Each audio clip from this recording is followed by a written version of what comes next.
কিন্তু তুমি বেশিক্ষণ খেলবা না, কিন্তু আমাকে কিন্তু মারবে। হ্যালো এভরিওয়ান,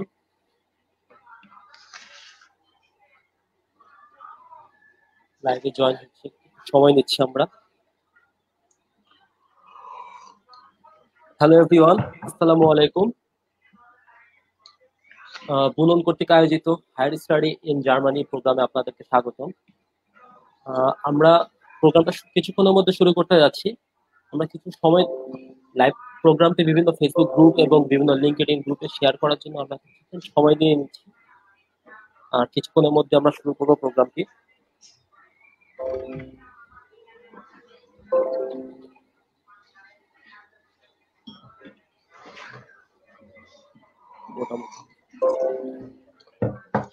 সবাইকে স্বাগতম জানাচ্ছি। জি, সবাইকে স্বাগতম জানাচ্ছি আজকের এই বিশেষ পর্বে।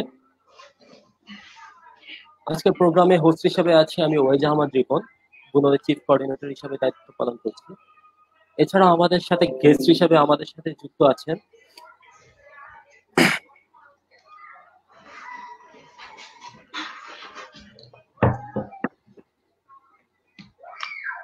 আমার নামটা একটু জটিল আছে, এছাড়াও কোনো বিশেষ নাম না। হ্যালো,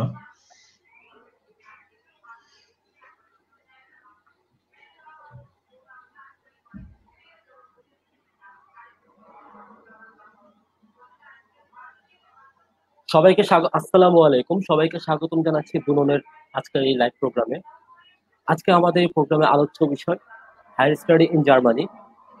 যারা পড়াশোনার পাশাপাশি যারা স্বপ্ন দেখছেন জার্মানি থেকে উচ্চ গ্রহণ করবেন, অথবা যারা এখন থেকে প্রস্তুতি নেওয়া শুরু করেছেন বিভিন্ন ইউরোপিয়ান কান্ট্রি থেকে পড়াশোনা করার, এবং স্পেসিফিক ভাবে কেউ যদি জার্মানি টার্গেট করে থাকেন, তাদের জন্য আজকের এই প্রোগ্রামটি বিশেষ ফলপ্রসূ হবে বলে আমরা ধারণা করছি। আজকে আমাদের প্রোগ্রামে আমাদের সাথে গেস্ট হিসেবে আছেন কামাল বিশ্বাস স্যার। উনি জার্মানিতে বর্তমানে কর্মরত রয়েছেন একজন অডিটর হিসেবে সিএসআর এ। তো সর্বপ্রথমে আমন্ত্রণ জানাচ্ছি কামাল বিশ্বাস স্যারকে।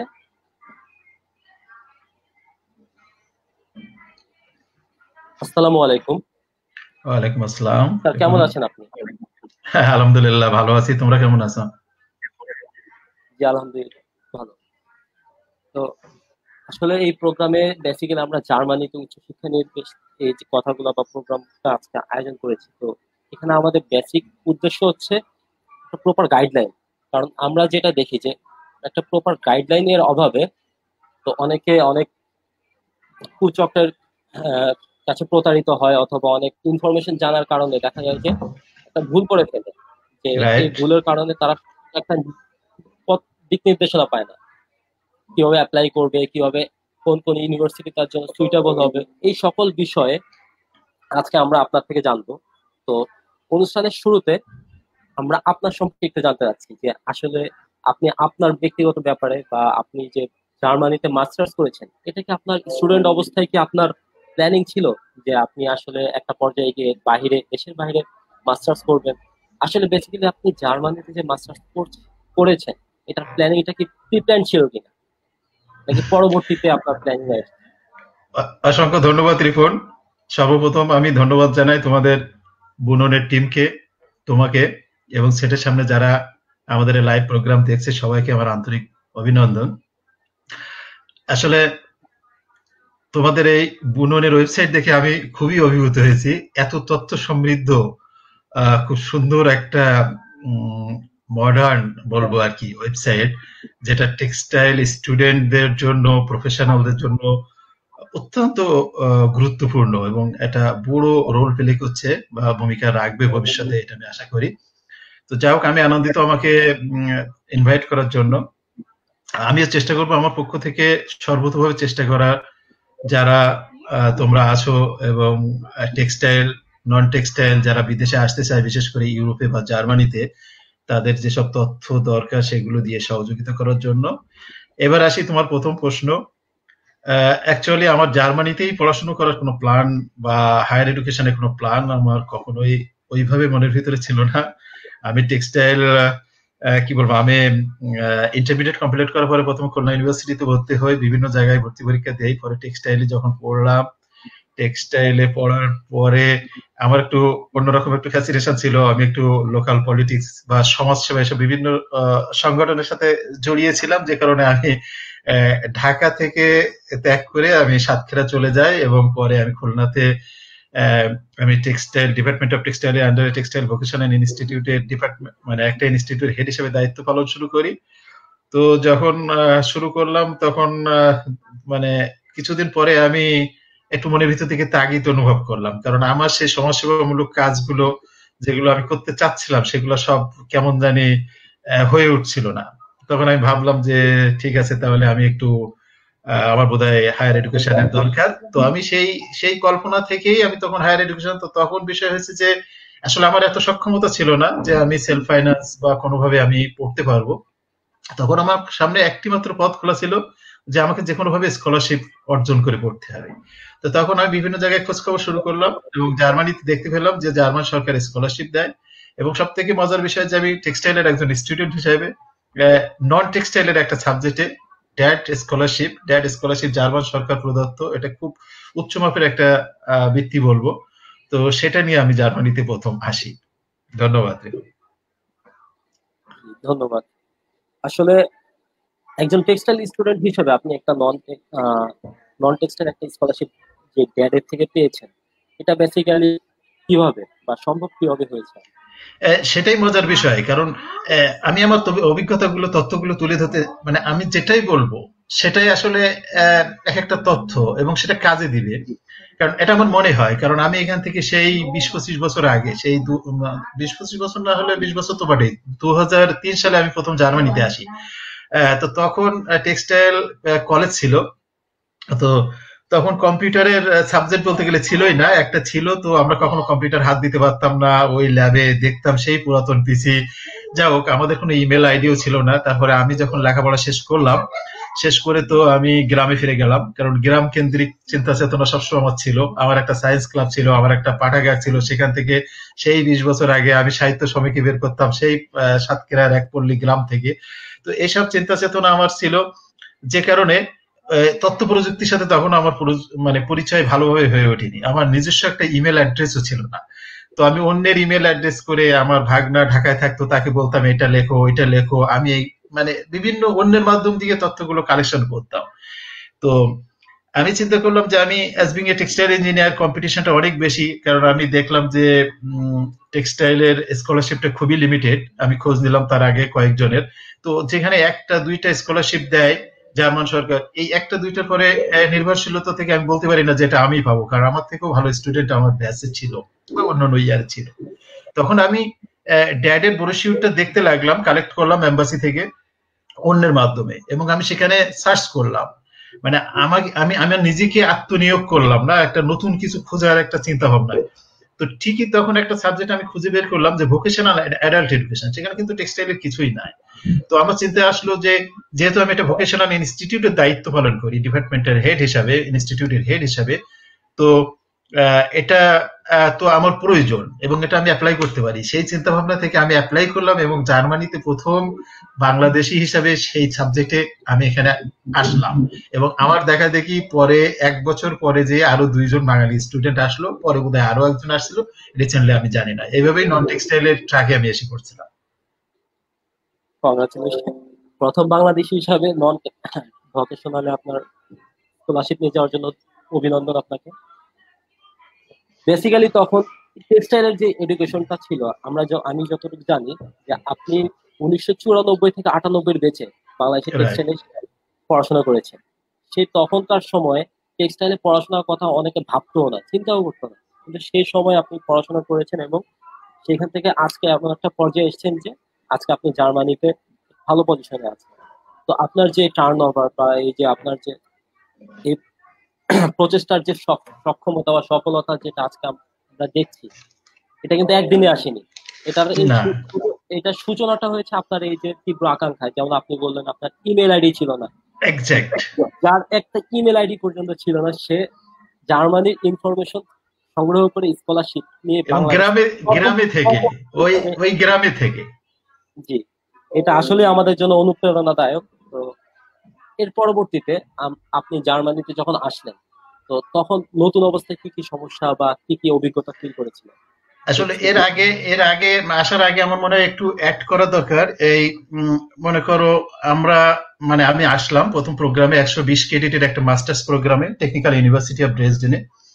জি। তো আমি লেখাপড়া শেষ করলাম ল্যাঙ্গুয়েজ কোর্স। আমি জার্মানের কিছুই জানতাম না, টোফেল আইএলটিএস ও ছিল না আমাকে, যেটা বললাম যে আমি টেক্সটাইল কমপ্লিট করার পরে আমি দেশে ফিরে গেলাম।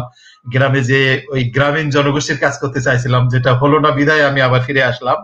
তো আমি এখানে আসার পরে 6 মাসের ল্যাঙ্গুয়েজ কোর্স করে জার্মান কোর্স করলাম, এবং সেই ল্যাঙ্গুয়েজ আইএলটিএস এর মতো একটা কোর্স, সেটা আমি সাকসেসফুল হলাম। এবং তার 3টা পার্ট থাকে, সেখানে আমি 2টা পার্ট কমপ্লিট, মানে 2টা পার্ট দেওয়ার পরে আমার 3rd পার্ট লাগেনি, এত ভালো পারফরমেন্স আমার ছিল। তারপরে আমি কোর্সটা মাস্টার্সটা কমপ্লিট করলাম। কমপ্লিট করার পরে আমি কিন্তু দেশে ফিরে আসলাম। দেশে ফিরে এসে আমি সেই সরকারি চাকরিতে আবার জয়েন করলাম, কারণ আমি ডেপুটেশনে ছিলাম। আমি জাস্ট প্রেশনে নিয়োগ ছিল। আমি জার্মানিতে আমার জবটাকে স্থানান্তর করা হয়েছিল, আমি একজন সরকারি কর্মকর্তা ছিলাম।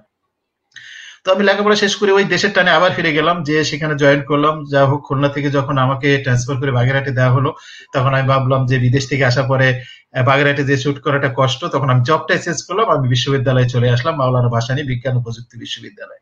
তো মাওলানা ভাসানী বিজ্ঞান ও প্রযুক্তি বিশ্ববিদ্যালয়ে এসে ওখানে আমি, ওই বিশ্ববিদ্যালয় তখন নতুন ছিল, টেক্সটাইল ডিপার্টমেন্ট। প্রথমে একবার আমাকে নিয়োগ দিল, আমি জয়েন করলাম না, 1 বছর পরে আবার জয়েন করলাম, নিজেকে আত্মনিয়োগ করলাম ওখানে। যে আমি টিনের ঘরে থাকতাম, আমি পরিবার পরিজন সাতক্ষীরায় রেখে আমি জার্মানি জীবন 3 বছর কাটিয়ে যাওয়ার পরে, তো তখন আমার অনেক পিএইচডির স্কলারশিপ আসলো। আমি যখন একজন লেকচারার হিসেবে বিশ্ববিদ্যালয়ে কাজ করি, তো আমি কোরিয়াতে একটা পিএইচডির স্কলারশিপ, জাপানে শিনসু ইউনিভার্সিটিতে এবং স্কটল্যান্ডে। তো আমি একই সময়ে আবার জার্মানি মাস্টার্স, টেক্সটাইলে মাস্টার্স করার জন্য, মানে আমার পড়ার ভিতরে একটা তীব্র আকাঙ্ক্ষা তৈরি হলো। তো আমি ভাবলাম যে আমি নন টেক্সটাইলের একটা বিষয়ে মাস্টার্স করছি, তো টেক্সটাইলের একটা মাস্টার্স কিন্তু আমার করা প্রয়োজন। যদিও সেই সময় নন টেক্সটাইলে, এই টেক্সটাইলের লোকেরা যেহেতু মাস্টার্স করার দেশে কোনো সুযোগ ছিল না, অনেকে বাইরে পিএইচডি করার সুযোগ ছিল না, তারা কিন্তু জাহাঙ্গীরনগর থেকে সবাই মাস্টার্স ছাড়াই পিএইচডি করে ফেলতো। তো আমি আবার দ্বিতীয় মাস্টার্স এর জন্য অ্যাপ্লাই করলাম। তো আমার পিএইচডির সাথে সাথে যখন আবার দ্বিতীয় মাস্টার্স এর আমার সুযোগ হলো জার্মানিতে, আমি চলে আসলাম। এই ধারাটা আমি একটু বলে দিলাম, মানে আমি 2বার ড্যাড স্কলারশিপের 2টা কোর্স ওই একই বিশ্ববিদ্যালয়ে জার্মানিতে করলাম। এখন আসি, তোমার প্রশ্ন ফিরে আসি, যে জার্মানিতে আসলে প্রথমে আসার পর কি ধরনের প্রবলেম হলো। যেটা আমি একটু আগে বলছিলাম, যে আমার যখন স্কলারশিপটা হয় তখন কিন্তু জার্মান ভাষাটা ম্যান্ডেটরি ছিল না। তার মানে তুমি জার্মান ভাষা যদি নাও চান, সার্টিফিকেট নাও দিতে পারতে, ইংলিশের সার্টিফিকেট নাও দিতে পারতে, তখন তখন কম্পিটিশনটা কম ছিল।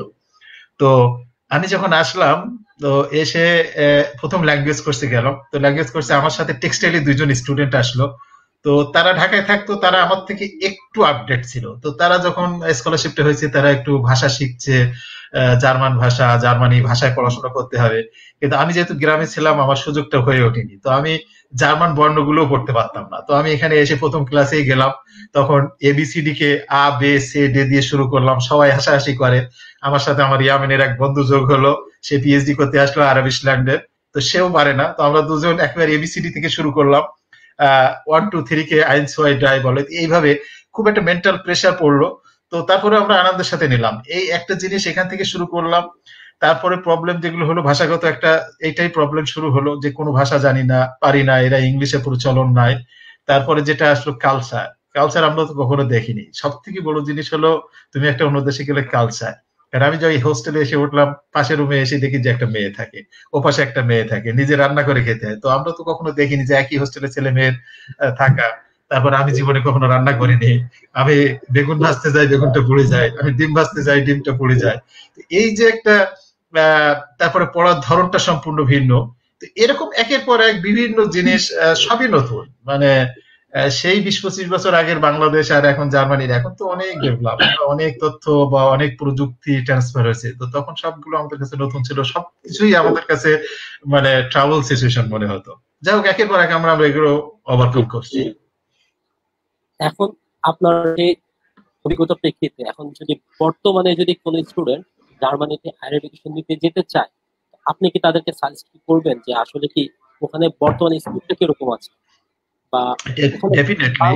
বাংলা, বিশেষ করে আমি যদি বলি বাংলাদেশি স্টুডেন্টদের জন্য ওখানে আপনার সম্ভাবনা কিরকম তৈরি হয়েছে বর্তমানে? এখন এটা একটা বিষয় আবার আমাকে একটু অতীতে ফিরে যেতে হয়। কারণ আমি যখন 2003 সালে এখানে মাস্টার্স করতে আসলাম, আমি 3 বছর থাকার পরে 2 বছর 9 মাস পড়াশোনা করলাম, 3 মাস এমনি থাকলাম। 3 বছর থাকার পরে যখন আমি কোন রকম কিছু চিন্তা করলাম না, আমি ফিরে গেলাম, তখন আমাদের মাথায় এই জিনিসগুলো আসতো না যে এখানে থাকার বিষয়, এখানে সিটিজেনশিপের বিষয়। আজকে আমি নাগরিক, আমি আজ 15 বছরের বেশি আছি বা 15 বছর আছি। তো তখন এই জিনিসগুলো মানে অনেক ক্রিটিক্যাল ছিল, অনেক মানে আমরা ভাবতে পারিনি। কারণ আমি যদি 20 বছর আগে থেকে ডাইরেক্ট স্কলারশিপের কথা বলি, তো 20 বছর আগে থেকে আমাদের বাংলাদেশি স্টুডেন্টরা কিন্তু এখানে আসে টেক্সটাইলে। তো কেউ কিন্তু এখানে থাকার কথা ভাবিনি, সবাই ফিরে গেছে। কারাই আছে, আমি হাতে গোনা 2-1 জনকে, কিন্তু রিসেন্টলি যারা আসছে তারা কিন্তু কেউ ফেরে না। তার মানে কি, একটা অপার সম্ভাবনা তৈরি হয়েছে এবং জার্মান অনেক উন্মুক্ত হয়েছে। অতীতে কিন্তু এখানে কোনো ইংলিশে কোর্স ছিল না, ইংলিশে কোর্স ছিল না বলে কেউ আসতো না। স্টুডেন্টরা মনে করতো বিদেশে পড়তে যাওয়া মানে অস্ট্রেলিয়ায় পড়তে যাওয়া, আমেরিকাতে পড়তে যাওয়া, কানাডায় পড়তে যাওয়া, বিশেষ করে ইউকে তে তো একটা এডুকেশন বিজনেস। সবাই মনে করতো যে আমি ওখানে যাব, টাকা ইনকাম করব, ওখানে পড়বো। টেক্সটাইলের লোক এসে দেখা যাচ্ছে টেক্সটাইল পড়ে নন টেক্সটাইল ডিপার্টমেন্টে বা ওয়ার্ড জব করে বা যে কোনো একভাবে নিজেকে সার্ভাইভ করছে। তো এখন আর কেউ কিন্তু ইউকেতে পড়তে যায় না বা অন্যান্য দেশের প্রতি আগ্রহ কমে গেছে। এখন জার্মানিটা হওয়ার সম্ভাবনা, কারণ এরা ইংলিশের কোর্স গুলা অফার করছে। তো এখন একটা ছেলে মনে করো যে কানাডা বা আমেরিকা, একজন আমেরিকা থেকে বা কানাডা একটা ছেলে বাংলাদেশে আসা যাওয়া করতে গেলে হয়তো 2 দিন সময় লাগে, আটলান্টিক পাড়ি দেওয়া লাগে, ব্যাপক একটা টাকা খরচ। অথচ ইউরোপ একটা সুন্দর দেশ, সুন্দর ওয়েদার, এবং জার্মানি থেকে তুমি যদি মনে করো যে বাংলাদেশে যেতে চাও, তো বার্লিন থেকে উঠলে 8 ঘন্টার একটা ফ্লাইট, না 8 আর 4 12 ঘন্টার মধ্যে তুমি পৌঁছে যাচ্ছ। ভাইরাস, আমি এখনো ঢাকা থেকে সাতক্ষীরায় যেতে গেলে হয়তো 10-12 ঘন্টা সময় লাগে। তো সেটা গেল একটা দিক। তো জার্মানিতে যে সম্ভাবনাটা হয়েছে বিদেশি স্টুডেন্টদের জন্য, এরা প্রচুর অপরচুনিটি তৈরি করছে ইংলিশের কোর্স গুলা এবং সবকিছু শিথিল করছে। তারপরে মনে করো যে বিদেশি স্টুডেন্ট যত আসছে, তখন তাদের এই যে ব্যারিয়ার গুলো ভেঙে যাচ্ছে, যে আগে যেসব কালচার বা ল্যাঙ্গুয়েজ বা অনেক দিক সেগুলা, তো এখন সেগুলো নেই। তো এখন স্টুডেন্ট আসছে এবং তারা চাকরি পাচ্ছে হরহামেশা সব বিভিন্ন বিষয়ে, শুধু টেক্সটাইল বলে কথা না। যদিও এটা ক্লাস এন্ড টেক্সটাইলের দেশ না, কিন্তু টেক্সটাইল টেকনিক্যাল একটা ফিল্ড আছে এবং টেক্সটাইলের স্টুডেন্ট এসে শুধু টেক্সটাইল না, নন টেক্সটাইল বিভিন্ন ফিল্ডেও। কারণ আমি একজন টেক্সটাইল ইঞ্জিনিয়ার, আগে বলছি যে আমি নন টেক্সটাইলে লেখাপড়া করছি, আবার টেক্সটাইলে লেখাপড়া করছি, আবার নন টেক্সটাইলে ফার্দার এডুকেশন করছি, এবং আমি কিন্তু এখন অডিটিং করি, এটা টেক্সটাইলের সাথে কোনো যুক্ত না। তো সো আমি এখন একটা অফার সম্ভাবনা দেখি বাংলাদেশি স্টুডেন্টের জন্য, এবং আমার বিবেকের তাড়নায় আমি আসলে বলতে চাই যে সবাইকে আমি হেল্প করতে প্রস্তুত। সব বাংলাদেশি স্টুডেন্ট আসুক, টেক্সটাইল নন টেক্সটাইল, বিশেষ করে টেক্সটাইলের এখান থেকে হয়তো আরো একটা নতুন নেটওয়ার্ক তৈরি হবে। যে একজনকে জার্মানিতেই থাকতে হবে এমন কোনো কথা না, কিন্তু এটা একটা দৌড় হতে পারে। জার্মানিতে আসার পরে সে অন্য সিদ্ধান্ত নিতে পারে, ইউরোপের অনেক দেশ আছে, অনেক আছে। তো সেই হিসাবে আমি বলবো যে ওয়েলকাম। জি, ধন্যবাদ। তো একটা সময় ছিল, আপনি যেটা বললেন যে তখন ল্যাঙ্গুয়েজের কোনো ঝামেলা ছিল না, যে আপনার রাইট। কম্পিটিশন ছিল কম। কিন্তু বর্তমানের এই কম্পিটিশনের যুগে এখানে ভাষা শিক্ষাটা, বিশেষ করে জার্মান ল্যাঙ্গুয়েজ শিক্ষাটা কতটুকু গুরুত্বপূর্ণ? অর্থাৎ কেউ যদি জার্মানি যেতে চায়, তার কি জার্মান ল্যাঙ্গুয়েজ শেখা কি বাধ্যতামূলক? ভীষণ ভীষণ গুরুত্বপূর্ণ সেটা একটা বিষয়। কারণ হলো যে যখন এসব স্কলারশিপ গুলো, ডাইরেক্ট স্কলারশিপ গুলো বাংলাদেশের জন্য তৈরি হয়, তখন কম্পিটিশন কম ছিল। বাংলাদেশের একটা কোটা ছিল, ওয়ার্ল্ড ওয়াইড হয়তো কম্পিটিশন ছিল, কিন্তু বাংলাদেশিদের জন্য একটা কোটা ছিল। সেই কোটায় যারা প্রার্থিতা করছে, দেখা যাচ্ছে যে ল্যাঙ্গুয়েজের স্বল্পতা থাকলেও হয়ে গেছে। আর তখন এমবাসি থেকে এই ধরনের কোনো চাপ ছিল না, কিন্তু এখন এমবাসিতে লেখাই থাকে, হয় তোমাকে মানে আইদার তোমাকে আইএলটিএস স্কোর থাকতে হবে, অথবা জার্মান ভাষার জানা থাকতে হবে। তো কোর্স যদি এখানে ইংলিশে থাকে, তো তোমাকে ইংলিশের একটা সার্টিফিকেট দিতে হবে। যদি ইংলিশের সার্টিফিকেট নাও দাও, যদি মিডিয়াম অফ ইনস্ট্রাকশন ইংলিশ দেখাও, তাহলে তুমি ভর্তি হতে পারবা। কিন্তু ওখানে যদি জার্মান অথবা ইংলিশের কোনো একটা না থাকে, তাহলে এম্বাসি কিন্তু তোমাকে ভিসা দিবে না। তো দেখা যাচ্ছে তোমাকে জার্মান অথবা ইংলিশের যে কোনো একটা লাগবে। এখন এক্ষেত্রে বিষয়টা হলো, এখানে যদি জার্মান ভাষায় কোর্সটা করতে চাও, ডেফিনেটলি তোমাকে জার্মান ভাষা লাগবে। আসার পরে জার্মান ভাষা শিখতে হবে বা দেশ থেকে শিখতে হবে, লাগবে। আবার ইংলিশ হলে হয়তো জার্মান ভাষা লাগবে না, ইংলিশ হবে। তো যেহেতু জার্মান বা মনে করো যে জাপান, কোরিয়া, আমরা যে দেশের দিকে যাই, সবাই কিন্তু তাদের ভাষায় স্বাবলম্বী এবং সেই ভাষায় কথা বলে। ইংলিশের অত চর্চা নাই, কম আছে। তো এখানে আসার পরে যেহেতু জার্মান ভাষার ভীষণ প্রয়োজন, কারণ যে স্টুডেন্ট আসবে সে কিন্তু কাজ করে খেতে চাবে, তাহলে তাকে কমিউনিকেশন করতে হবে, তার সেই কমিউনিকেশনের স্কিলনেস তাকে থাকতে হবে। তুমি ইংলিশ শিখে আসছো, তুমি স্কলারশিপ পাইলা অথবা না পাইলা, হয়তো সেলফে আসলা, এখানে তোমাকে কোনো অসুবিধা হবে না। কিন্তু তুমি যখন কাজ করতে যাবা, একটা প্রতিষ্ঠানে হোক, রেস্টুরেন্টে হোক, ম্যাকডোনাল্ডসে হোক, যেখানে হোক, তুমি যদি কমিউনিকেশন না করতে পারো, তোমার কিন্তু জবটা পাবা না। অথচ ইংলিশে কোর্স হলেও আমার থাকবে, অ্যাডভাইস থাকবে যে জার্মান ভাষা শেখা, এবং জার্মান ভাষা শিখলে ভিসার ক্ষেত্রেও সুবিধা হবে, স্কলারশিপের সুযোগ সুবিধা, মানে সব বিষয়ে ইংলিশ অথবা জার্মানি যে কোনো একটা শিখতে হবে, সার্টিফিকেট লাগবে। তবে কেউ যদি দুইটাই কমপ্লিট করে, একটা আইএলটিএস এর পাশাপাশি যদি একটা প্রাইমারি কোর্স জার্মানের এই যে গোথে ইনস্টিটিউট থেকে করে, তবে সেটা তাকে কাজে দিবে। এখানে আসার পরে তার অন্যের মুখাপেক্ষি হওয়া লাগবে না, এবং সে নিজে ইনকাম করার যে চিন্তা যেটা মাথায় রাখে, একটা স্টুডেন্ট পার্ট টাইম জব, সেটা অনেক সহজ হয়ে যাবে। ধন্যবাদ স্যার। আর এখানে একটা ব্যাপার আসলো যে আইএলটিএস, তো আইএলটিএস যদি কেউ করে তাহলে জার্মানির জন্য একটা রিকোয়ারমেন্ট কত, পয়েন্ট কত লাগবে নিম্নতম? এটা এটা সম্পূর্ণ ভ্যারি করে। অনেক সময় আইএলটিএস ছাড়াই ভর্তি হওয়া যায়। টেক্সটাইলের অনেক কোর্স আছে, যে নেদারল্যান্ডের যে কোর্সগুলো আছে, এর আগে কেউ আইএলটিএস সব মিডিয়া অফ ইনস্ট্রাকশন দিয়ে করছে। যেমন আমি রিসেন্টলি বলি, আমি 2-3টা এমবিএ স্টুডেন্টকে আমি এখানে অ্যাডমিট করালাম, মানে আমি তথ্য দিয়ে মানে হেল্প করলাম, নিজে অনেক সময় করে দিছি। তো একজনের আইএলটিএস ছিল, সে হয়েছে, সে চলে আসছে, কিন্তু 2জন ডাক্তার আমার সাথে যোগাযোগ করলো, একজন সাতক্ষীরা থেকে এবং একজন কিশোরগঞ্জ থেকে। তাদেরকে একসাথে একটা কোর্সে আমি অ্যাডমিট করানোর জন্য চেষ্টা করতে লাগলাম। তো এক পর্যায়ে তাদের আইএলটিএস নেই। তো আমি তাদেরকে একটা বললাম যে মিডিয়া অফ ইনস্ট্রাকশন দাও। তো মিডিয়া অফ ইনস্ট্রাকশন দেওয়ার পরে কিন্তু ইউনিভার্সিটি এটা অ্যাকসেপ্ট করছে এবং হয়েছে। কিন্তু এই ছেলে মেয়ে দুটা আবার ভিসা অ্যাপ্লাই করতে পারেনি, কারণ ভিসাতে বলা ছিল ওখানে আইএলটিএস ম্যান্ডেটরি, সো তারা কিন্তু করতে পারেনি।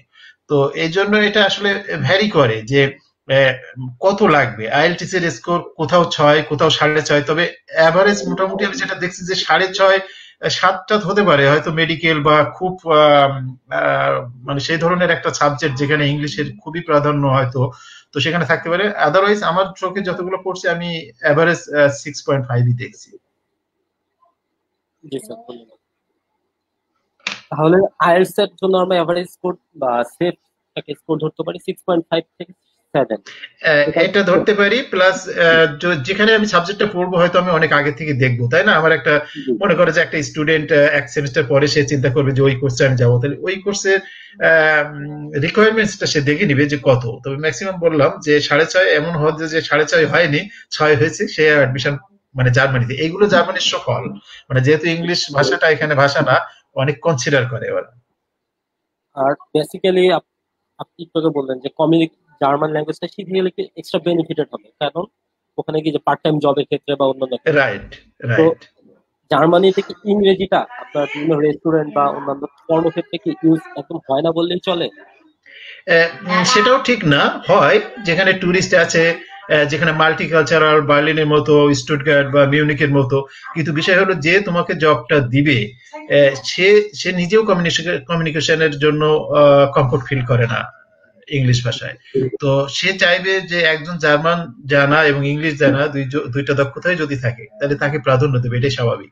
তো জবও যেহেতু লিমিটেড, তো প্রবলেম হলো যে কমিউনিকেশন করাটা আসলে জার্মানিতে আগে বলতে গেলে ইংলিশে প্রচলনটা ছিল না, এখন আস্তে আস্তে হচ্ছে, এখনো সেরকম পর্যায়ে আসেনি যে শুধু ইংলিশ দিয়ে করা যাবে।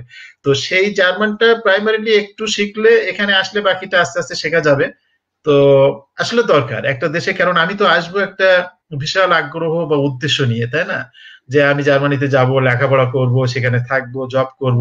তো প্রতিটা পদে পদে জার্মান ভাষা দরকার হবে, তো এর বিকল্প নাই। আচ্ছা স্যার, তাহলে আপনি জার্মান ভাষা শেখার জন্য আপনি কোনো কি সাজেশন দিতে পারেন কি, বা আমাদের যে দর্শক আছে, অনেক দর্শক জানতে আছে যে কিভাবে সহজে জার্মান ভাষাটা হ্যাঁ, শিখতে পারবে ডেফিনেটলি। আর পড়া শুরু করতে পারবে? যে কোনো ভাষা শেখাটা আসলে আগ্রহের ব্যাপার, নিজে থেকে অনেকটা শেখা যায়। আধুনিক যুগে এখন বিভিন্ন পোর্টাল আছে, আমার তো সবসময় চোখে পড়ে বিভিন্ন পোর্টাল আছে। এই যে বিবিসি বাংলা আছে জার্মান, হ্যাঁ বিবিসি বাংলায় তো বলে জার্মানের, ওই যে হ্যাঁ, তো ওখানে আছে বাংলা বই আছে, বাংলার সাথে জার্মান ইংলিশের মিশায়ে ওই বইগুলা আছে। তারপরে যেটা আছে, আসলে একটা প্রাতিষ্ঠানিক কোনো জায়গা হলে ভালো হয়, তো সেটার জন্য ঢাকা ইউনিভার্সিটি একটা ইনস্টিটিউট আছে, ল্যাঙ্গুয়েজ ইনস্টিটিউট। তো আমার মনে হয় যে গোথে ইনস্টিটিউট, যেটাকে গ্যাটে ইনস্টিটিউট বলে বোধহয় এরকম বাংলাদেশে, আসলে ওটা গোথে ইনস্টিটিউট জার্মানিতে বলে। তো এই কলাবাগানে গোথে ইনস্টিটিউট আছে, ওখানে বাংলাদেশিরাই জার্মান শেখায়, ওরা জার্মান থেকে শিখে গেছে অথবা পড়ে গেছে, এই ধরনের হয়তো কিছু খরচ হয়। তো নিজে থেকে শেখা যায় ইউটিউব বা বিভিন্ন পোর্টাল থেকে, তো সেক্ষেত্রে তো সার্টিফিকেটটা পাওয়া কঠিন হয়। আমি জানি না, মানে ড্যাডের ওয়েবসাইট থেকে অনেক সময় অফার করতে পারে ফ্রি কোর্সের জন্য। তবে কারো যদি সামর্থ্য থাকে তো গতি ইনস্টিটিউট যোগাযোগ করলেও সার্টিফিকেটটা এভাবে শুরু হয় A1 A2 B1 B2, B2 বেশি লাগে না। যারা ইংলিশে আসবে তাদের প্রতি, ইংলিশ কোর্সে আসবে তাদের প্রতি আমার থাকবে যে A1 A2 কমপ্লিট করে আসতে পারে। আর যারা জার্মান আসবে তাদের অটোমেটিক্যালি তাদের B2 সার্টিফিকেটটা মনে হয় ইউনিভার্সিটিতে শো করা লাগবে। ইউনিভার্সিটিতে শো না করলেও তাদেরকে এম্বাসিতে শো করা লাগবে বোধহয় B2 পর্যন্ত। তো এটা গতি ইনস্টিটিউটে ভর্তি হলে দেখা যাচ্ছে নিয়মিত ক্লাস না করতে বলে ম্যাটেরিয়ালস যেটা দিবে সেটা সে নিজে চর্চা করতে পারে, বাকিটা এখন তো আধুনিক যুগে ইউটিউব বা বিভিন্ন পোর্টালের মাধ্যমে এটা খুব সহজে রপ্ত করা সম্ভব, খুব কঠিন কিছু না। জি, এটা নিজে নিজে রপ্ত করলে যেটা হয় সেটা নিজে শিখে নিতে পারবে, কিন্তু সার্টিফিকেট পাবে না। তো কেউ রাইট। যদি এমন হয় যে নিজে সে শিখে নিল কিন্তু সার্টিফিকেট নেই তার, তাহলে কি সে কোনো ট্রাভেল করবে কিনা, কোনো সমস্যায় পড়বে কিনা? যদি ইংলিশে কোর্স থাকে তার জন্য কোনো ট্রাবল নাই, সে কমিউনিকেশন করতে পারলে যখন তাকে জবের জন্য যাবে তাকে তো আর চাবে না ছোটখাটো জবের জন্য, হয়তো পরে যে প্রফেশনাল লাইফে জবের জন্য প্রয়োজন হতে পারে তার মধ্যে সে ইউনিভার্সিটিতে এখানে এসে ফ্রি কোর্সটা করে নিতে পারবে। প্রতিটা ইউনিভার্সিটি যখন সে পড়তে আসবে প্রত্যেকটা ইউনিভার্সিটিতে ল্যাঙ্গুয়েজের ফ্রি কোর্স আছে, ইংলিশ আছে, জার্মান আছে, বিশেষ করে জার্মানটা আছে প্রত্যেকটা স্টুডেন্টের জন্য। সুতরাং এখানে তার জন্য কোনো ট্রাভেল সিচুয়েশন নাই, সে এটা করতে পারবে। কিন্তু যে জার্মান ভাষায় আসবে তাকে তো সার্টিফিকেট দেখাতেই হবে, তাকে তো কোর্স করতেই হবে, সেটা গতি ইনস্টিটিউট হোক আর ঢাকা ইউনিভার্সিটি ল্যাঙ্গুয়েজ হোক। আচ্ছা, তো এখন আমাদের বাংলাদেশ থেকে টেক্সটাইল গ্রাজুয়েটরা যদি যেতে চায় জার্মানিতে, তাদের জন্য বেস্ট ইউনিভার্সিটি কি কি আছে বা টপ 10 কি?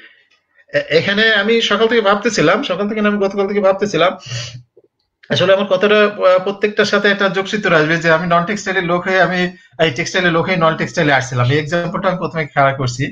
তো এর আগে জার্মানিতে যারা আসতো টেক্সটাইল বলতে বুঝতো যে টেকনিক্যাল ইউনিভার্সিটি অফ ড্রেসডেন। কারণটা কি? কারণ এখানে ফাইন্যান্স হতো, এখানেই শুধু পড়তে আসে, এর বাইরে কেউ সেলফ ফাইন্যান্সে আসতো না, জানতো না। তারপরে শুরু হলো যে এখানে ইউনিভার্সিটি দুই ধরনের আছে, সেটাও আমরা ডিসকাশনে আসবো। এক ধরনের ইউনিভার্সিটি যে ইউনিভার্সিটি রিসার্চ ওরিয়েন্টেড ইউনিভার্সিটি, এক ধরনের প্র্যাকটিক্যাল ওরিয়েন্টেড ইউনিভার্সিটি, ডিগ্রি একই। তো পরে মনসেন গ্লাডবার্গ ইউনিভার্সিটি অফ অ্যাপ্লাইড সায়েন্স বলে। তো এখানে আস্তে আস্তে ইংলিশে কোর্স থাকাতে আস্তে আস্তে এখানে শুরু হলো। তো এখন কিন্তু এখানে কোর্স আছে, অন্য জায়গায় কোর্স আছে, এবং এখনো যতদূর জানি এই যে Hof university of applied science, Hof আর কি, হপ ইউনিভার্সিটি আমি যেখানে থাকি, এই বছর নতুন কোর্স করছে এবং বাংলাদেশ থেকে বুটেস এবং প্রাইভেট মিলে 4 জন স্টুডেন্ট আসছে কিন্তু এই বছর। তো এটা নতুন খুলছে, এই 2-3 জায়গার বাইরে টেক্সটাইলে কেউ পড়ে না। তো আমি একটা লিস্ট করলাম সকাল থেকে যে টেক্সটাইল স্টুডেন্ট আসলে মাস্টার্স প্রোগ্রামের জন্য ইংলিশ এবং জার্মান ভাষা মিলে কত জায়গায় আসতে পারে। তো আমি একটা চার্ট করলাম, আমি চার্ট করে এটা তোমাদেরকে দিব, তোমরা এটা তোমাদের ওয়েবসাইটে প্রকাশ করতে পারবে, প্রত্যেকটা স্টুডেন্ট যেতে পারবে। আসলে এর কোনো বাধা ধরার নিয়ম নাই। এখানে আগে যেটা বললাম যে টেক্সটাইল মনে করতো যে শুধু টেকনিক্যাল ইউনিভার্সিটি অফ ড্রেসডেনে টেক্সটাইল আছে, তারপরে মানুষ মনে করতো নেদারল্যান্ডে আছে। এই দুইটার বাইরে তখন এখানে মাস্টার্স কোর্স ছিল না, রাইট, মাস্টার্স কোর্স ছিল না, অনেক আগে ছিল, পরে বন্ধ হয়ে গেছিল। তো এই দুই জায়গার বাইরে আর আসতো না। তো এখন যেটা হয়েছে যে এখন হপ ইউনিভার্সিটিতে এবছর 4টে আসছে, তো এই হলো এর বাইরে অনেক ইউনিভার্সিটি আছে যেখানে মানুষ পড়তে আসতে পারে। যেমন এই যে কেমনিচে একটা ইউনিভার্সিটি আছে, এবং ইউনিভার্সিটি অফ অ্যাপ্লাইড সায়েন্স, এই হোপ বা নেদারহাইনের মতো আরো বেশ কিছু আছে যেখানে ইংলিশ নাই বলে অনেকে খোঁজ রাখে না এবং আজ পর্যন্ত কেউ ট্রাই করেনি। তো ট্রাই না করলে তো কেউ বলতে পারবে না। তো আমি লিস্টটা এমন ভাবে করছি যে এখানে টেক্সটাইল ইউনিভার্সিটি কোনগুলা, ইউনিভার্সিটি অফ অ্যাপ্লাইড সায়েন্স কোনগুলা, এবং এই টেক্সটাইল টেকনোলজি বা টেক্সটাইল ম্যানেজমেন্ট এর বাইরে অনেকে ফ্যাশন ডিজাইনের পরে পড়তে পারে, তারপরে মনে করো সাস্টেনেবিলিটি পরে পড়তে পারে, তারপর প্রসেস ইঞ্জিনিয়ারিং পরে পড়তে পারে, একজন টেক্সটাইল ইঞ্জিনিয়ার একজন কম্পোজিটের পরে পড়তে পারে, খুব ডিমান্ডেবল সাবজেক্ট, একজন টেক্সটাইল ইঞ্জিনিয়ার পলিমার ইঞ্জিনিয়ারিং অথবা পলিমার সায়েন্সের পরে পড়তে পারে। তো এরকম করে টেক্সটাইলের স্টুডেন্টরা এখানে আমি হিউজ অপরচুনিটি দেখি, মানে অনেক জায়গায় আসতে পারে। এবং অলরেডি কিছু স্টুডেন্ট বোধহয় এখানে এনভায়রনমেন্টাল সায়েন্সের পরে আসছে, কবলেন্সে একটা নতুন সাবজেক্ট ফিজিক্স এবং কেমিস্ট্রি মিলাই কোনো একটা সাবজেক্ট করছে, সেখানে একটা জুনিয়র ছেলে আমার সাথে যোগাযোগ করছিল, রাজু বলে, সে আসছিল, সে আবার এখন কটবুসে আছে এনভায়রনমেন্টাল সায়েন্সের পরে। তো সাস্টেনেবিলিটি বা process engineering manufacturing engineering, production engineering এরকম আসতে পারে। তো এগুলো গেল বাইরে। এমনি জার্মানিতে টেক্সটাইলের পরেই শুধু পড়তে পারে ফ্যাশন ডিজাইন বা টেক্সটাইল ম্যানেজমেন্ট, তারপরে টেক্সটাইল ইঞ্জিনিয়ারিং, এ ধরনের বেশ অনেকগুলো আছে। তো এখন আপাতত আমার দেখার চোখে তো এই ৩ জায়গায় আসে। তো এর বাইরে আমি মনে করি আরো অন্তত ৫-১০টা আছে যেখানে স্টুডেন্টরা আসতে পারবে, ট্রাই করবে। ধন্যবাদ। তাহলে বেসিক্যালি আপনি যেটা বলছেন সেটা হচ্ছে টেক্সটাইল স্টুডেন্ট যদি ওখানে গিয়ে নন টেক্সটাইল সাবজেক্টে পড়তে চায় তাহলে পলিমার সায়েন্স অথবা এমবিএ করতে পারে, প্রোডাকশন ইঞ্জিনিয়ারিং করতে পারে, প্লাস্টিক ইঞ্জিনিয়ারিং এ আছে, যে প্রসেস ইঞ্জিনিয়ারিং আছে, তারপরে ওটা তো বললে পলিমার তো আছে, সাস্টেনেবিলিটি পড়তে পারে, এনভায়রনমেন্টাল সায়েন্সে পরে পড়তে পারে। এই ধরনের টেক্সটাইল যেখানে লাগে, টেক্সটাইলের সাথে যোগসূত্র আছে এমন অনেক সাবজেক্ট আছে। যেমন এমবিএটা খুব কমন একটা বিষয়, এমবিএ করতে পারে।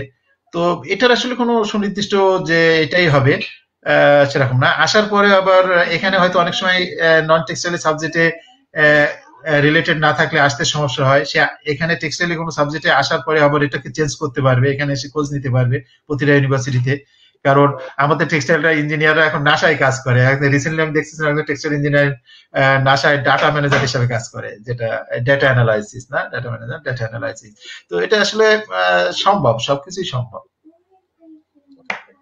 আসলে কিন্তু এখানে আমরা জানি যে বা এখন জানতে পারলাম যে এই কি কি স্কোপ গুলো আছে বা অপরচুনিটি, কিন্তু এখন কথা হচ্ছে যখন কেউ অ্যাপ্লাই করবে তো তার অ্যাপ্লাই করার জন্য বেস্ট সময়টা কখন? বেসিক্যালি জার্মানিতে ক্লাস শুরু হয় কোন কি মাসে এবং অ্যাপ্লাই করার জন্য কোন মাস থেকে আসলে শুরু করবে? আগে উইন্টার সেমিস্টার, মেইনলি এখানে ইউনিভার্সিটিগুলো উইন্টার সেমিস্টার চালু ছিল বিদেশি স্টুডেন্টদের জন্য বা দেশের স্টুডেন্টদের জন্য একটা সেমিস্টার ছিল। এখন সামার এবং উইন্টার দুটোই করছে। সামারের কোর্সটা আসলে অ্যাপ্লিকেশনটা যে কোনো সময় প্লেস করা যায়, ওদের ডেডলাইন থাকে বা ওপেনিং থাকে, ওখানে দেওয়া থাকে যে ওরা কত তারিখ থেকে কত তারিখ পর্যন্ত নিচ্ছে। ক্লাসটা শুরু হয় সেপ্টেম্বর থেকে, এটা উইন্টারটা। আর সামারটা সম্ভবত মার্চ, মার্চ এপ্রিলেই মনে হয় শুরু হয় সামারটা, আর উইন্টারটা তো তো যে যে সেমিস্টার যে সেমিস্টার পড়তে চায় আসলে তাকে কোর্সগুলো ডিসাইড করতে হবে। কোর্সগুলো রিলেটেড কোর্সগুলো ডিসাইড করে সেই ওয়েবসাইটে যেতে হবে, সেখানে সমস্ত রিকোয়ারমেন্টস এবং ডাটাগুলো দেওয়া থাকে। তো সেই জন্য আমি সকাল থেকে ভাবতেছিলাম এবং একটা ডাটাবেস তৈরি করলাম যে আমাদের টেক্সটাইল ইঞ্জিনিয়াররা কোথায় আসতে পারে, এবং সেই লিস্টটা আমি একজনকে দিছি, তোমাদেরকে একজন কোঅর্ডিনেটর আছে আলামি, তাকে আমি পোস্ট করছি। এটা তোমরা দেখবা, এটা অনেকের কাছে নাই, এটা অনেকে কেউ জানে না।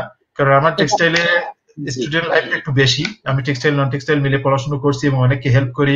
আমি টেকনিক্যাল ইউনিভার্সিটি অফ ড্রেসডেনের রিজিওনাল অ্যাম্বাসেডর হিসেবে বাংলাদেশের জন্য কাজ করি, অনেকে এ করে। তো আমার কাছে অনেক আপডেট আছে। সেই সব অভিজ্ঞতার আলোকে আমি একটা টেক্সটাইলদের চার্ট করে ফেললাম। তো সেই চার্টগুলো প্রত্যেকটা একটা হাইপার লিঙ্ক আছে, সেখানে ক্লিক করলে সে প্রত্যেকটা ডিরেক্ট ওয়েবসাইটে চলে যাবে। প্রত্যেকটা ইউনিভার্সিটি অফ অ্যাপ্লাইড সায়েন্স অথবা ইউনিভার্সিটি যেখানে হোক, কোনটা টিউশন ফি আছে, কোনটা টিউশন ফি নাই, কোনটা সামারে শুরু হয়, কোনটা উইন্টারে শুরু হয়, কোনটা সেমিস্টার ফি কত, এভরিথিং, মিডিয়া অফ ইনস্ট্রাকশন সব আমি আলাদা আলাদা করে একটা চার্ট দিয়ে দিয়েছি। এটা যদি তোমরা তোমাদের বুননের ওয়েবসাইটে প্রকাশ করো, টেক্সটাইলের যে কোনো স্টুডেন্ট দেখলে বুঝতে পারবে যে আমাকে এখানে ক্লিক করতে হবে। তাহলে এখানে রিকোয়ারমেন্টসটা আমি দেখতে পাবো, এখানে ডেডলাইন দেখতে পাবো, এভরিথিং ক্লিয়ার। ধন্যবাদ। আর বুননের দর্শক বা আমাদের লাইভটি যারা দেখছে তাদের উদ্দেশ্যে আমি ইনফরমেশন দিয়ে দিচ্ছি। স্যার যে ইউনিভার্সিটির যে লিস্ট বা চার্টটি করেছেন সেটি আমরা বুননের ওয়েবসাইটে অতি সত্বর আপলোড করে দেব এবং সেই লিঙ্কটি আমরা দিয়ে দেব সবাইকে, তখন আপনারা দেখে নিতে পারবেন। আর স্যার এছাড়াও আমরা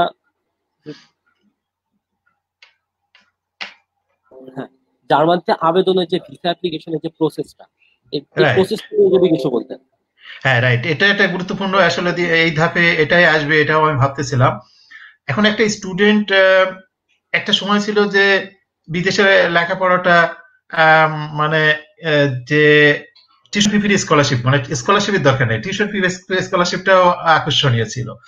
তো এখন এখানে বিষয় আছে যে কারা বিদেশে আসার যোগ্য, কারা আসবে, কাদের আসা উচিত, কাদের আসা উচিত না, এরকম অনেক বিষয় আছে। তারপরে আসবে ভর্তি প্রক্রিয়া। আসলে একটা হলো স্কলারশিপ আর একটা হলো উইদাউট স্কলারশিপ, একটা হলো সেমিস্টার ফি, একটা হলো উইদাউট সেমিস্টার ফি, এরকম বিভিন্ন প্রসঙ্গ আছে। তো আমি একটু ভেঙে বলতে চাচ্ছিলাম, আমি যদি টেক্সটাইলের কথায় আসি, টেক্সটাইলে দেখা যাচ্ছে টেকনিক্যাল ইউনিভার্সিটি অফ ড্রেসডেন এর সাথে ডাইরেক্ট মানে ড্যাড যারা পরিচালনা করে তাদের একটা চুক্তি আছে বা প্রজেক্ট আছে। তো প্রতি বছর একজনকে স্কলারশিপ দেয়, সর্বোচ্চ একজনকে, কখনো দুজনকে, সর্বোচ্চ তিনজনকে। ওরা একটা সমতা বজায় রাখে, মানে পৃথিবীর কোন দেশকে কতজন দিল। তাহলে দেখা যাচ্ছে অ্যাভারেজ আমি দুইজনকে ধরতে পারি। তাহলে সারা বাংলাদেশে টেক্সটাইল স্টুডেন্ট অনেক। আগে হয়তো 100 করতো, এখন বাংলাদেশে দেখা যাচ্ছে যে 1000 করে কি 2000 করে। তো এখন এই দুইটা স্কলারশিপের জন্য কার ভাগ্যে জুটবে কার ভাগ্যে জুটবে না, এটা আসলে শুধু রেজাল্টের সাথে যুক্ত না, এটা অনেক কিছুর সাথে, প্রফেশনাল বা ল্যাঙ্গুয়েজ বা আদার্স অনেক জিনিসের, মানে প্রফেশনাল এক্সপিরিয়েন্সের সাথে যুক্ত। তো আমি যেটা বলতে চাচ্ছি যে আমি স্কলারশিপে ট্রাই করব না স্কলারশিপ ছাড়া আসবো, এটা একটা বিষয় আছে। যেমন স্কলারশিপ সবাই পাবে না, তাহলে কি সবাই আসবে না? এখন এই প্রতি বছর যে 2টা করে স্কলারশিপ দেয়, এটা চেষ্টা করতে করতে 10 বছর, আমি এমন অনেক স্টুডেন্টকে চিনি যে 10 বছর ধরেও কোর্সে আসতে পারে নাই। তাহলে তাদের জন্য সুযোগ আছে যে স্কলারশিপ ছাড়া আসা। এখন স্কলারশিপ ছাড়া আসতে গেলে একটা খরচের বিষয় আছে, এখানে থাকা খাওয়া, এখন কোন কোর্সে টিউশন ফি আছে, কোন কোর্সে টিউশন ফি নাই, তাহলে কিভাবে প্রোভাইড করব, এগুলো আসবে। তো এগুলো আসার আগে ঠিক আছে আমরা এটা বলি যে আসলে কিভাবে প্রস্তুতি নিবে বা কিভাবে করবে। তো এখানে একটা মুখ্য বিষয় আছে যে আমরা আগে যারা বিদেশে আসতো স্কলারশিপের বাইরে, তারা সবাই মনে করতো যে কোনো এজেন্সির মাধ্যমে আসতে হবে, কারণ এই তথ্য প্রযুক্তির যথেষ্ট ঘাটতি ছিল বাংলাদেশে। তো এখনো পর্যন্ত এই যে রিসেন্টলি আমি যে স্টুডেন্ট গুলোকে ভর্তি ব্যাপারে সহযোগিতা করলাম, তাদের নিজস্ব কম্পিউটার থেকে তারা কাজ করতে পারে নাই, দেখা যাচ্ছে যে মোবাইল ফোন দিয়ে কাজ করছে। তো এরকম অনেক লিমিটেশনের কারণে সবাই এই যে যারা এডুকেশন বিজনেস করে তাদের কাছে যেত। তো দেখা যাচ্ছে একটা ইনভাইটেশন লেটারের জন্য 5 থেকে 10 লক্ষ টাকা পর্যন্ত খরচ হতো, তাদের মুখাফেক্ষি হতো, জুতার তলা খাই হতো, প্রতিদিন যেতে হতো, এসব বিভিন্ন। তো এখনো সে সংশয়টা রয়ে গেছে, কারণ রিসেন্টলি এর মধ্যে অনেকে আমাকে প্রশ্ন করছে যে স্যার মিডিয়ার কাছে যাওয়ার দরকার আছে কিনা, সরাসরি অ্যাপ্লাই করা যায় কিনা। তো আমি খুব সাধারণভাবে উত্তরটা দিতে চাই। এই যুগে এসে জার্মানি কেন, যে কোনো দেশে, বিশেষ করে জার্মানিতে তো প্রশ্নই ওঠে না, জার্মানের সাথে কোনো বাংলাদেশের এই যারা এডুকেশন বিজনেস করে তাদের কোনো কমিউনিকেশন নাই। জার্মান সম্পূর্ণ একটা ভিন্ন ধর্মী দেশ, এরা এগুলো প্রশ্রয় দেয় না বা এই ধরনের চুক্তি তারা করে না। এখানে জার্মানিতে মানে তোমাদেরকে আসতে হলে সরাসরি অ্যাপ্লাই করতে হবে, এবং সরাসরি অ্যাপ্লাইটা খুবই সোজা। আমি যে লিঙ্ক গুলো দিছি ওখানে গেলে দেখা যাবে যে কোথায় কিভাবে অ্যাপ্লাই করতে হবে। অনলাইন অ্যাপ্লিকেশন ফর্ম থাকবে, ওইখানে নির্দিষ্ট সময় এটা ওপেনিং করা হবে, যা যা চাহিদা আছে সেগুলো তুমি তোমার ডাটাগুলো দিয়ে ওখানে ফিল আপ করবা, লাস্টে একটা পিডিএফ ফাইল তৈরি হয়ে যাবে, সেটাকে তুমি সেভ করবা এবং সেটাকে তুমি সই করবা। সই করার পরে যে ডকুমেন্টস গুলো তোমার কাছে চাপে সেটা তুমি আইদার তুমি এম্বাসি থেকেও অ্যাটেস্টেড করে নিতে পারো। এম্বাসিতে তুমি যদি যাও তোমার অরিজিনাল কাগজপত্র নিয়ে, তাহলে ওরা বিনা পয়সা তোমাকে অ্যাটেস্টেড করে দিবে। অথবা তুমি কোনো এই যে ওটা কি বলে, এই যে উকিলেরা যেটা অ্যাটেস্টেড করে, কি জানি বলে ওর বিশেষ একটা নাম, নোটারি। নোটারি, সরি, নোটারি করতে পারো। আর যদি না হয় তাহলে আমরা তো আগের দিনে ওই ফার্স্ট ক্লাস গেজেটেড অফিসারের ওইটাই দিছি, যদিও এটা এখানে ইয়ে না আর কি, অত পরিচিত না, সুপরিচিত না। তো এভাবে দিয়ে তুমি হার্ড কপিটা পাঠাই দিবা। হার্ড কপিটা অনেকে আছে ডিএইচএল এ পাঠায়, অন্যভাবে পাঠায়, অনেক এক্সপেন্সিভ। এখন হয়তো কিছু চিপ পোস্ট হয়েছে, তো এটা তুমি ইয়ে করতে পারো। বাংলাদেশে আমি যেটা তখন করছি, বাংলাদেশে পোস্টের একটা এক্সপ্রেস সার্ভিস আছে, এটাও কিন্তু ট্র্যাকিং করা যায়। ট্র্যাকিং বা ট্র্যাকিং, আমার কিন্তু জার্মান এবং ইংলিশে কোনো প্রবলেম হয়, বর্ণগুলো এক তো উচ্চারণ, তো এই ট্র্যাকিং করা যায়। তো আমার অসুবিধা নাই, ওটা আগের দিনে 300-400 ছিল, এখন হয়তো 600-700 হবে, আমাকে 3000-4000 টাকা ব্যয় করার দরকার নেই। তো এখানে কোনো মিডিয়ার দরকার নাই, কারোর মাধ্যম দরকার নেই। এখানে একটা ছেলে যদি ফর্ম ফিল আপ করতে না পারে, একটা অ্যাপ্লিকেশন না করতে পারে, তার বিদেশে আসা উচিত বলে আমি মনে করি না। তো এই জন্য অ্যাপ্লিকেশনটা অবশ্যই নিজেকে করতে হবে এবং নিজে করা সহজ। এটা খুব সিম্পল ইংলিশে দেওয়া থাকে। জার্মান যদি কোর্স হয় সেখানেও ইংলিশে দেওয়া থাকে, বা জার্মান তো শিখলে সেটা করাই যাবে। তো এর জন্য আসলে কোনো এ নাই। এখন এর মধ্যে একটা কথা আছে, ইতিপূর্বে জার্মানিতে যত ইউনিভার্সিটি ছিল সব ওরা নিজেরাই অনলাইনের মাধ্যমে ভর্তির প্রসেস গুলো করতো। এখন কিছু ইউনিভার্সিটিতে চাপের কারণে এরা একটা থার্ড পার্টিকে দিচ্ছে, সেই থার্ড পার্টিটা আমাদের দেশের মতো থার্ড পার্টি না, জার্মানির একটা থার্ড পার্টি আছে, একটা অর্গানাইজেশন আছে, এটাকে সাথে সাথে নামটা ভুলে গেলাম।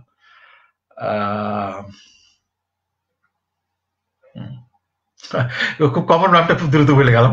এখানে একটা অর্গানাইজেশন আছে, কিছু কিছু ইউনিভার্সিটি তাদের পরে ন্যস্ত করছে, সেই অর্গানাইজেশনটা বিশ্ববিদ্যালয়ের পক্ষে এই ভর্তির কাগজপত্রগুলো প্রসেস করে। তো এটা মজার বিষয় হলো এতে একটা ফি দিতে হয়, মনে হয় আগে 60 ইউরো ছিল, কিন্তু এখানে একটা চার্ট থাকে যে কতগুলো ইউনিভার্সিটিতে তুমি অ্যাপ্লাই করবা, এক সেট কাগজ পাঠাবা এবং একবার ফি দেবা, কিন্তু গুলাতে ওই ফর্মটাতে তুমি অনেক ইউনিভার্সিটির নাম লিখবা, তারা তোমার কপিটা যাচাই বাছাই করে সব ইউনিভার্সিটি পাঠিয়ে দেবে এবং সেখান থেকে তুমি অফার লেটার পাবে। এবং সেরকমই একটা নিচে এই যে নেদারহাইন, এই যে ইউনিভার্সিটি অক্সফোর্ডে নেদারহাইন বা ইউনিভার্সিটি অফ অ্যাপ্লাইড সায়েন্স নেদারহাইন মুনশেনগ্লাডবাখ, এখানে আগে সরাসরি করতো, এখন ওটা ওরা ইউনি অ্যাসিস্ট, এই যে নামটা মনে পড়ছে ইউনি অ্যাসিস্ট, এটাও আমি ওয়েবসাইটটা তোমাদেরকে দিয়ে দিব, এটাও তুমি করবা। এই ইউনি অ্যাসিস্টের ফর্ম আছে ইংলিশে। যদি কেউ নিজে নিজে ব্যর্থ না, কিছু কিছু ইউনিভার্সিটিতে সরাসরি করার স্কোপ নাই, ইউনি অ্যাসিস্টের মাধ্যমে করতে হয়। এদেরকে একটা 60 ইউরো বা 65 ইউরো বা 70 ইউরো যাই হোক, এটা হয়তো পরিবর্তন হতে পারে, এই ফিটা দিতে হয়। এরা তোমার পক্ষে তোমার কাগজপত্র নিয়ে বিভিন্ন ইউনিভার্সিটি কমিউনিকেট করবে এবং অফার লেটার পেলে তোমাকে দিবে বা ইউনিভার্সিটি থেকে সরাসরি পাবা। কিন্তু এখনো পর্যন্ত ম্যাক্সিমাম ইউনিভার্সিটিতে তুমি সরাসরি অ্যাপ্লাই করতে পারবে। সো এখানে ভায়া মিডিয়া কোনো কিছু নাই, খুব ইজিয়েস্ট ওয়ে।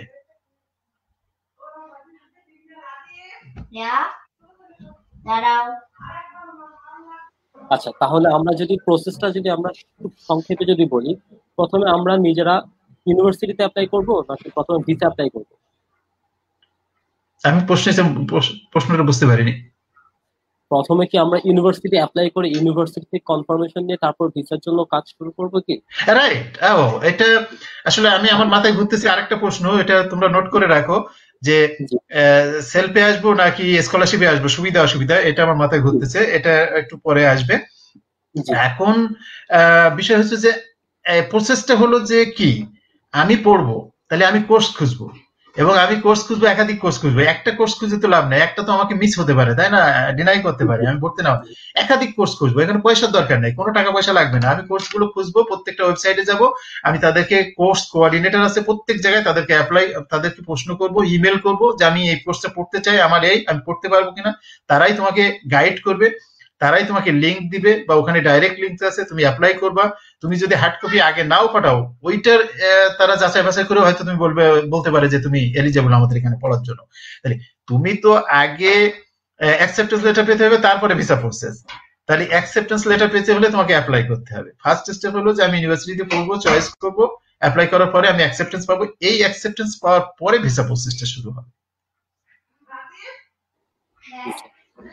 আর ভিসা প্রসেস এমন যদি হয় যে আমি ইউনিভার্সিটি থেকে কনফার্মেশন পেলাম কিন্তু ভিসা পাচ্ছি না, তো ওই মোমেন্ট গুলো তো সাধারণত সলিউশন না, এটা আসলে বিষয় হচ্ছে দুটো পৃথক দিক, একটা হলো ইউনিভার্সিটির ভর্তি এবং ভিসা। ভিসাটা সম্পূর্ণ আলাদা ব্যাপার, ভিসাটা দিবে কি না দিবে এটা নির্ভর করে একেবারে এম্বাসির পরে।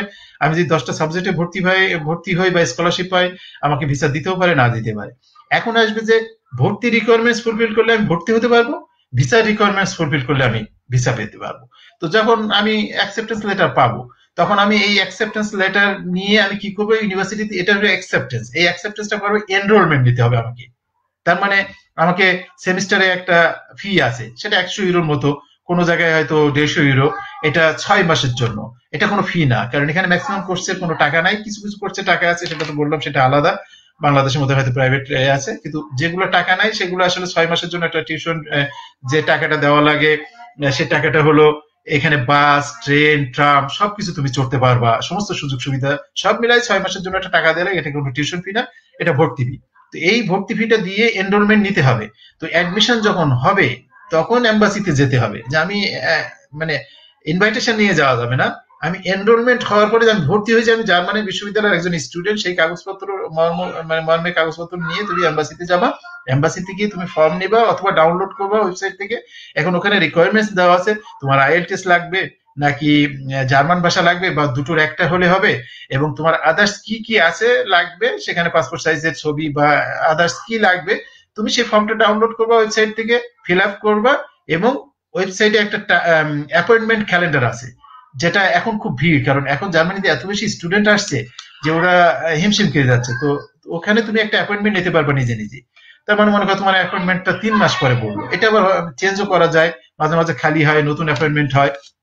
তো এই অ্যাপয়েন্টমেন্টটা তুমি করবা, আর ওই ফর্মটা ডাউনলোড করে ফর্মটা ফিল আপ করে ফর্মের রিকোয়ারমেন্ট যতগুলো যা আছে তুমি সবগুলো দিয়ে তোমার এই এনরোলমেন্টের কাগজ দিয়ে তুমি এটাকে তোমার যে ডেটটা পাওয়া অ্যাপয়েন্টমেন্টের ডেট, সেই ডেটে যেয়ে তুমি ভিসা অফিসারের কাছে যেয়ে দিয়ে আসবা। তোমার ফর্মটা যত স্মুথ হবে, ক্লিয়ার হবে, এবং তুমি রিকোয়ারমেন্টসটা যেভাবে ফুলফিল করতে পারবা, তুমি তখন ভিসা পাওয়ার হয়তো তোমাকে দুটো একটা কোশ্চেন করবে, এর জন্য একটা প্রস্তুতি আছে, এর জন্য আলাদা একটা লাইভ করা যাবে যে কিভাবে প্রস্তুতিটা নিতে হয়, কি প্রশ্ন করতে পারে। আসলে এখানে মুখ্য বিষয় মোটিভেশনটা দেখবে। তো শুধু মোটিভেশন বললে তো কথা না, একটা জিনিস যেভাবে ইউনিভার্সিটিতে তুমি কোয়ালিফাই করছো সেভাবে ভিসাকেও তোমাকে কোয়ালিফাই করতে হবে। তো এখন মনে করো যে প্রত্যেকটা স্টুডেন্টকেই যদি ভিসা দিয়ে দেয়, তো সেটা তো হলো না।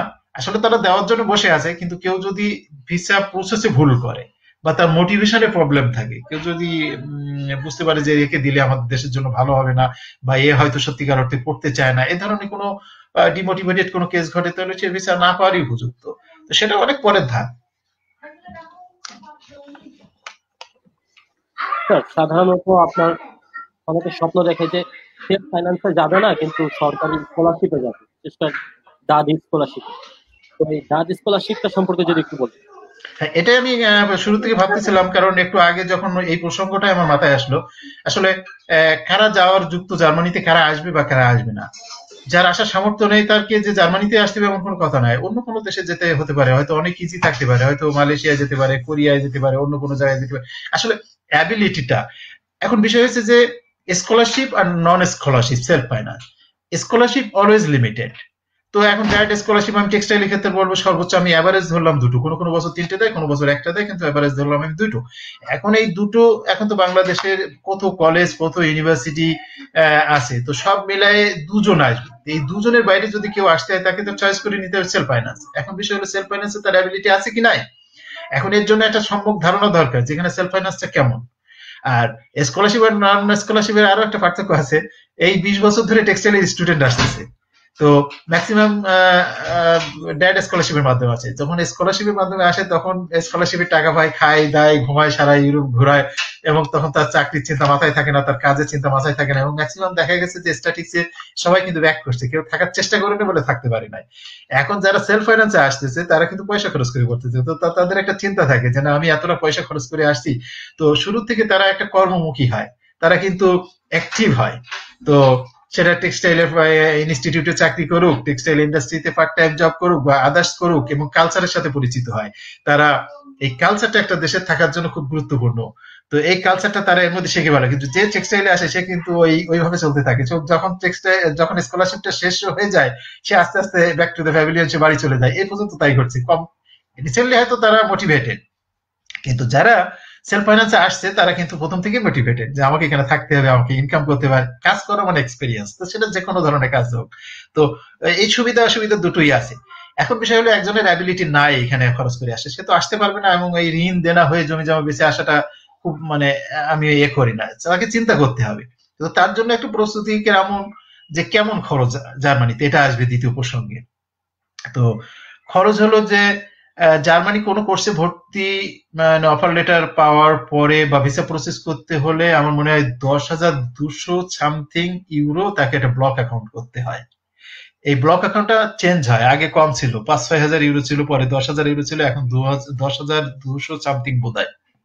তো এটা হলো যে নর্মালি ধরে নেয় যে কি ধরনের কোর্স। এখানে ওই যে বলছিলাম যে ইউনিভার্সিটি অফ অ্যাপ্লাইড সায়েন্স এক ধরনের কোর্স, ইউনিভার্সিটিতে এক ধরনের কোর্স, কোনো যায় 120 ক্রেডিট কোর্স, কোনো যায় 60 ক্রেডিট কোর্স, কোনো যায় 4 সেমিস্টারের কোর্স, কোনো যায় 3 সেমিস্টারে, কোনো যায় 2 সেমিস্টারের কোর্স। তো নির্ভর করে কি পরিমাণ টাকা আমার খরচ হবে, কিন্তু ওরা একটা স্ট্যান্ডার্ড ব্লক করতে বলে যে 10,200 টাকা সামথিং। এই ব্লকটা করতে হয়। এই ব্লকটার উদ্দেশ্য হলো তুমি যখন জার্মানিতে আসবে এই ব্লকটা থেকে তুমি প্রতি মাসে একটা সুনির্দিষ্ট টাকা উঠাতে পারবে। তো তার মানে ওরা ধারণা করা হয় প্রতি মাসে বোধহয় 400 কি 500 ইউরো উঠাতে পারবে। 500 ইউরো এখানে এই শহর ভেদে কোথাও 400, কোথাও 500 ইউরো খরচ। তো এবারে যদি আমরা ধরি 400-500 মধ্যেই থাকবে, 500 ধরি, তো এই 500 টাকা প্রতি মাসে সে উঠাতে পারবে। তার মানে সে থাকা খাওয়ার যে অ্যাবিলিটি তার আছে বা খরচ করতে পারে, এই টাকাটা অগ্রিম জমা রাখতে হয় ব্লক। তো এই 10 লক্ষ বা 11 লক্ষ এর বাইরে টিকিট আসবে ভিসা পেলে। টিকিট হয়তো 50,000 টাকা হতে পারে, 40,000 হতে পারে, কি 60,000 হতে পারে। তো এই টাকাটা যার ব্যয় করার মতো অ্যাবিলিটি আছে সে সেলফ ফাইন্যান্সে আসতে পারে, অনায়াসে এখানে এসে পড়তে পারে, কোনো অসুবিধা নাই। এখন তারপরে আসার পরে কেউ যদি মনে করে যে আমি এই টাকাটা খরচ করবো না, আমি ইনকাম করবো পার্ট টাইম জব, তো সে করতে পারে। ওই যে বললাম তার যদি সেই আইকিউ থাকে, পার্সোনালিটি থাকে, অ্যাটমসফিয়ারের সাথে মিশে চলার ক্ষমতা থাকে, ল্যাঙ্গুয়েজের প্রফিসিয়েন্সি থাকে, তাহলে তার এই টাকাটা সে উঠালো কিন্তু তাকে খরচ করতে হবে না, তার ব্যাংক অ্যাকাউন্টে থেকে যাবে, কারণ সে তো প্রতি মাসে 400 ইউরো এখানে ইনকাম করতে পারবে। তো সেটা সে করতে পারে। তো এই জন্য আহ, যে আহ, এই টাকাটা খরচ করতে পারবে না তার জার্মানি আসা একটু কঠিন হয়ে যাবে। তো তার জন্য আমি বলতে চাই, একটু অ্যাড করতে চাই যে মাস্টার্স যে জার্মানিতে করতে হবে এমন কোনো কথা না। আমার স্টুডেন্ট বা আমাদের স্টুডেন্ট রিসেন্টলি এই যে ফিনল্যান্ডে গেছে সুব্রত বলে একটা ছেলে, সে কিন্তু আমাদের বুটিক্সে মাস্টার্স করছে। আগে তো আমাদের মাস্টার্স ছিল না, কিন্তু এখন আছে। কিন্তু সে সরাসরি পিএইচডি করতে আসে। লিথুয়ানিয়াতে রিয়াজ বলে একটা ছেলে গেছে, সেও কিন্তু বাংলাদেশে মাস্টার্স করছে, কিন্তু সে পিএইচডি গেছে করতে আসছে। আমাদের মিলন আছে কুয়েটের, তো সে এখন সে অবশ্য মাস্টার্স করতে আসছে, মাস্টার্স পিএইচডি করবে। তো যেটা বলতে চাচ্ছিলাম, যে দেশে মাস্টার্স করে কিন্তু পিএইচডি করতে আসা যায় এবং all PhD programs are funded. So masters দেশে করেও পিএইচডি করতে আসা যায়। আর জার্মানি বাইরে অনেক জায়গায় কোর্স আছে মাস্টার্সে, জার্মানি যদি আমি স্কলারশিপ না পাই, যেমন আমি যতদূর জানি যে কানাডাতে ম্যাক্সিমাম কোর্সে ফান্ডেড। তো কারো আইএলটিএস টোফেল বা আইএলটিএস যদি থাকে, যদি কানাডায় যে কোনো কোর্সে টেক্সটাইল কোর্সে ভর্তি হয়, সেখানেও হিউজ অপরচুনিটি আছে পড়াশোনার আর কি। তো সেখানে ম্যাক্সিমাম টিচার অ্যাসিস্ট্যান্টশিপ বলে বোধহয় টিএ পাই প্রত্যেকটা স্টুডেন্ট যতদূর জানি। তো এখন এগুলো বিবেচনার করার বিষয় যে আমি স্কলারশিপ জন্য ওয়েট করব নাকি আমি সেলফ ফাইন্যান্সে আসবো, আর আমি কি জার্মানি আসবো নাকি আমি কানাডা যাব নাকি আমি ইউরোপের অন্য দেশে খুঁজবো। এগুলা আসলে ভ্যারি করে, প্রত্যেকের নিজ নিজ কর্নার থেকে চিন্তা ভাবনা করতে হবে। ধন্যবাদ রিপন। ধন্যবাদ স্যার। আর এখানে একটু জানতে চাচ্ছি, এবং আমাদের কমেন্ট বক্সে অনেকেই জানতে চাচ্ছে যে কেউ যদি ডাচ স্কলারশিপে আসতে চায় তাহলে তার সিজিপিএ রিকোয়ারমেন্ট কিরকম? আর আসলে ডাচ হ্যাঁ, স্কলারশিপে অপরচুনিটি কম, এটা আমরা জানলাম যে খুব কম সংখ্যক মানুষ আসতে পারে বা অপরচুনিটি পায়। কিন্তু এই অল্প সংখ্যকের মধ্যে নিজেকে যদি স্থান করে নিতে চায় কেউ, তার কি করণীয়? হ্যাঁ, সেটা আসি। আসলে আমি আমি একটা স্টুডেন্ট, ধরো 91 93 তে আমরা পাস করা, আমরা বোধহয় ওই আহ, বাংলাদেশের ওই সিজিপিএ বা জিপিএ এসব গুলোর আগে ছিলাম। আমরা কিন্তু মার্চ মার্চ স্যার আছি যে লেখাপড়া করা, আমার এ সম্পর্কে আইডিয়াটা কম। তো আইডিয়াটা কম একেবারে নেই তা না। তো এখন ড্যাড স্কলারশিপের জন্য সিজিপিএ দরকার না, বা জিপিএ যেটাই বলি, এটা দরকার কিছু কিছু ভর্তির ক্ষেত্রে, ইউনিভার্সিটি রিকোয়ারমেন্টস। তো সো এটা ড্যাডের ক্ষেত্রে প্রভাব রাখে বলে আমাকে মনে হয় না। ইউনিভার্সিটির ভর্তির ক্ষেত্রে এটা একটা ড্যাডের ক্ষেত্রে হয়তো আদার্স জিনিস, যে যেমন প্রফেশনাল এক্সপিরিয়েন্স, 2 বছরের প্রফেশনাল এক্সপিরিয়েন্স থাকতে হবে, এবং সেটা যদি রিলেটেড হয়, রিলেটেড নন রিলেটেড ব্যাপার। তারপরে ল্যাঙ্গুয়েজে যার প্রফিসিয়েন্সি যত থাকবে তার স্কোপটা তত হবে। এবং ড্যাড স্কলারশিপটা দেয় কিন্তু আসলে শুধু সিজিপিএ দেখেন না, যে ড্যাড স্কলারশিপটার একটা লক্ষ্য আছে। সে লক্ষ্যটা এরকম যে আমাদের মধ্যে ডেভেলপিং কান্ট্রিকে তারা হেল্প করতে চায়। তার মানে আমি যেমন আসছিলাম টেক্সটাইল হলেও কিন্তু নন টেক্সটাইলে ভোকেশনাল আর মিডল এডুকেশন, কারণ আমি মনে করেছিলাম যে এটা কোর্স করলে বাংলাদেশের জন্য ভালো হবে, তারাও মনে করছিল যে না, এই স্টুডেন্টটাকে এখানে সুযোগটা দিলে তো সে বাংলাদেশের জন্য ভালো করতে পারবে।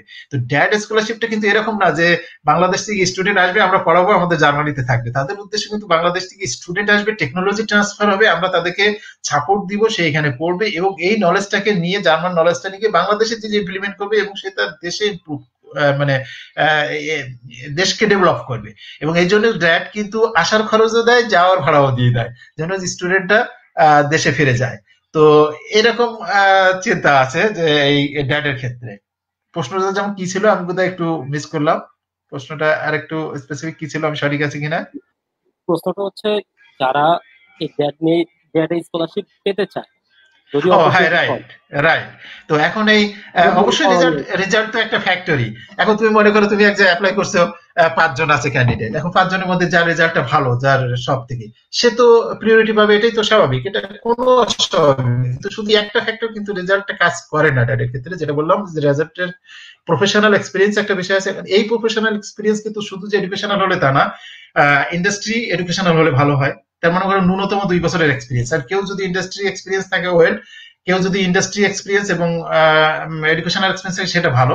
শুধু এডুকেশনাল এক্সপিরিয়েন্সটা আমার মনে হয় খুব একটা সুবিধা না, কারণ জার্মান বা পৃথিবীর সব দেশই একই নিয়ম। কারণ যখন তুমি পাশ করবা, একজন ডাক্তার বা ইঞ্জিনিয়ার, সে যদি তার প্রফেশনাল লাইফে ইন্টার্নশিপ না করে বা জব না করে, তাহলে কিন্তু তার ওই স্কিলনেসটা ফুলফিল হয় না। তো সেই জন্য আমি বলবো অবশ্যই ইন্ডাস্ট্রিতে স্টার্ট করতে, এবং ইন্ডাস্ট্রি এবং এডুকেশনাল এক্সপিরিয়েন্স যদি থাকে, এবং যার যদি 2 বছর হয়নি, 1.5 বছর হয়েছে বা 1 বছর হয়েছে, অথবা ড্যাড স্কলারশিপ হতে হতে 2 বছর হবে, এরকম সময় মানুষ অ্যাপ্লাই করতে পারে। কিন্তু কার প্রাধান্যটা বেশি হবে ড্যাড স্কলারশিপের ক্ষেত্রে সেটা নির্ভর করবে একটা ফ্যাক্টরে, পড়ে না, রেজাল্ট প্রফেশনাল এক্সপিরিয়েন্স, এবং এই ছেলেটাকে সাপোর্ট দিলে বাংলাদেশের মতো দেশে উপকার হবে কিনা, এবং মোটিভেশন, একটা মোটিভেশন লেটার সাপোর্ট করতে হয়। তো 10 জন স্টুডেন্ট যদি 10টা মোটিভেশন লেটার মানে ইয়ে করে, ওখানে সরবরাহ করে, তো কারটা ভালো, তো সে পয়েন্টটা আগে থাকবে, এটা একটা সিস্টেম পয়েন্টের। তারপরে ল্যাঙ্গুয়েজটা একটা বিশাল ব্যাপার, যেমন নর্মাল রিকোয়ারমেন্টসটা তো ফুলফিল করতেই হবে, এর থেকে বেশি যদি কারো থাকে তার কিন্তু একটু বেশি প্রাধান্য হবে, এটা একটু স্বাভাবিক, কারণ ওরা চিন্তা করবে যে এই ছেলেটা আসলে হয়তো আরো একটু ভালো করতে পারবে। এবং সেখানে সব থেকে একটা বড় বিষয় থাকে যে এই স্টুডেন্টটাকে আমরা যদি পড়াই বা আমরা ফিনান্সিয়াল সাপোর্ট দেই, তাহলে সে তার দেশে যে কি করবে বা কি করতে পারে, এইটা ড্যাডের একটা বড় লক্ষ্য থাকে বলে আমি মনে করি। ধন্যবাদ আপনাকে।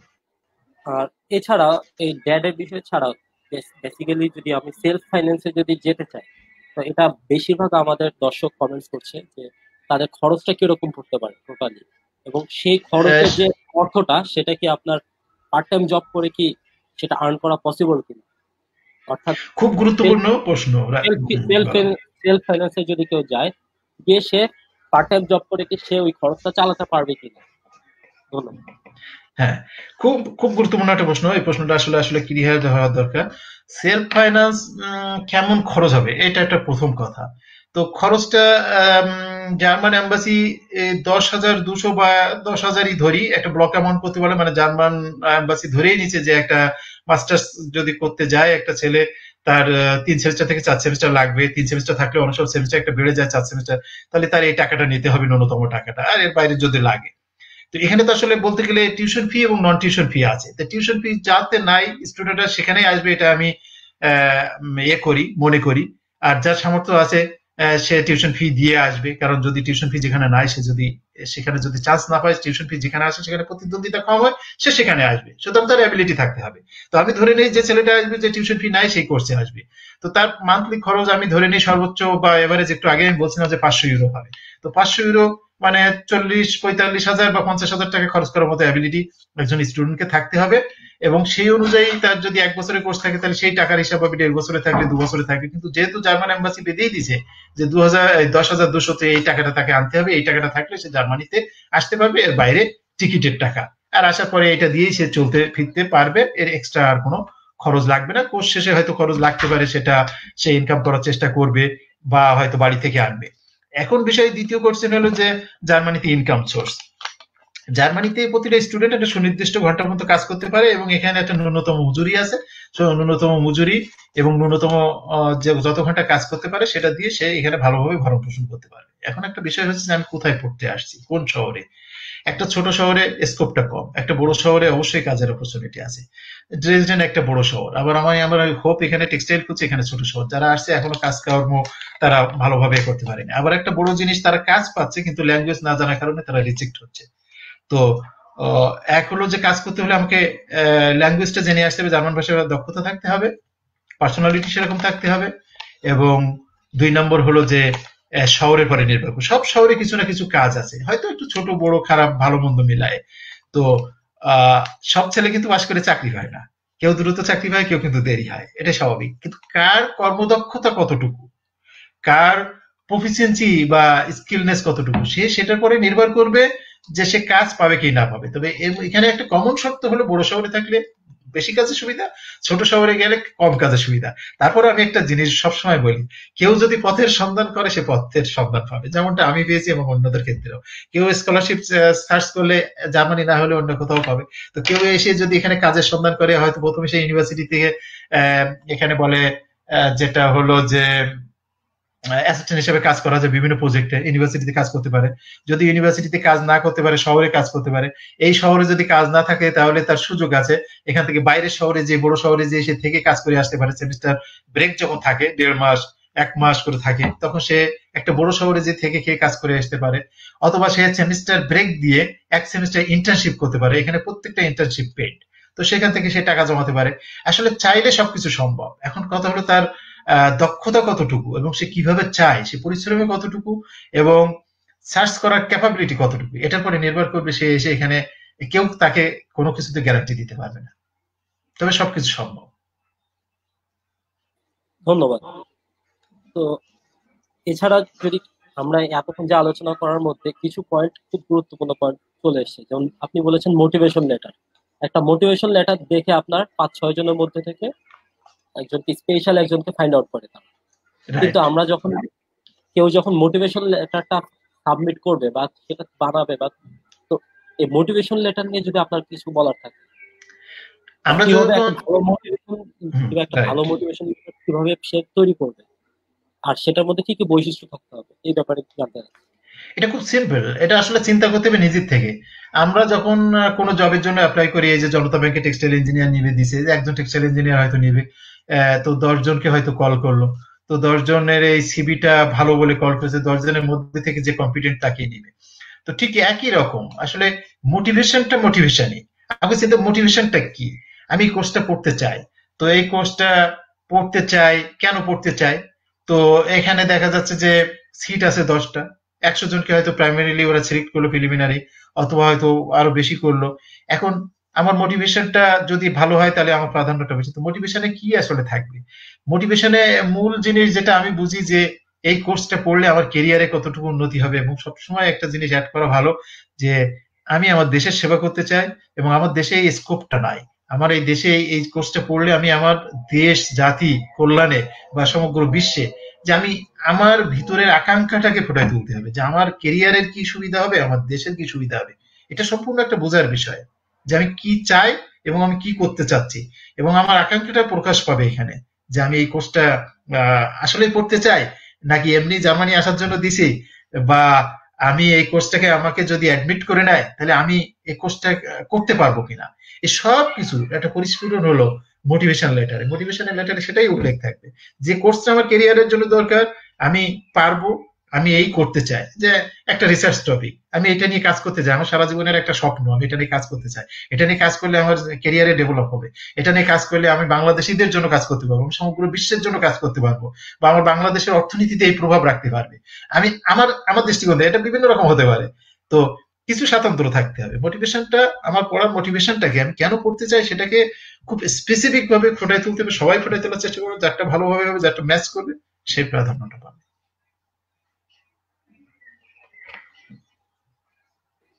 ধন্যবাদ। আহ, আলামিন আকাশ নামে একজন, হ্যাঁ, doctor Wazed Miah textile engineering কলেজের স্টুডেন্ট, সে জানতে চেয়েছে আমরা এখানে বাংলাদেশে পড়াশোনা চলাকালীন সময়ে আমরা পড়াশোনার মধ্যে কি ক্রেডিট ট্রান্সফার করে আমরা জার্মানি যেতে পারবো কি, গ্রাজুয়েশন টাইমে।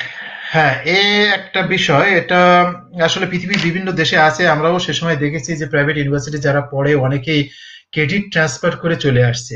তো ক্রেডিট ট্রান্সফার বিষয়টা একটু জটিল এবং খুব বেশি ধারণা আমার নাই।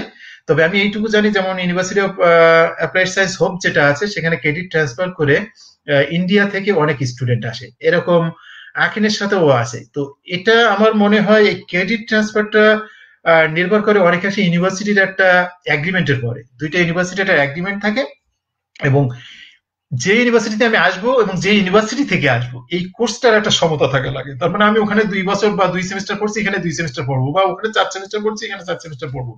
তাহলে এই যে সিলেবাসের যদি সমতা না থাকে তাহলে কিন্তু পড়া সম্ভব না। এই জন্য আমার মনে হয় বেসিক্যালি এটা ইউনিভার্সিটির ভিতরে একটা এগ্রিমেন্ট থাকা লাগে, এবং এর বাইরেও সম্ভব।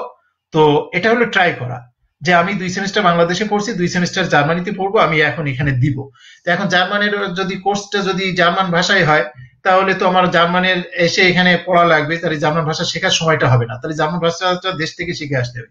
এখন এটা সম্পূর্ণভাবে নির্ভর করে ইউনিভার্সিটির নিজস্ব এখতিয়ারে পড়ে, এটা জিজ্ঞাসা করা যেতে পারে। এবং অনেক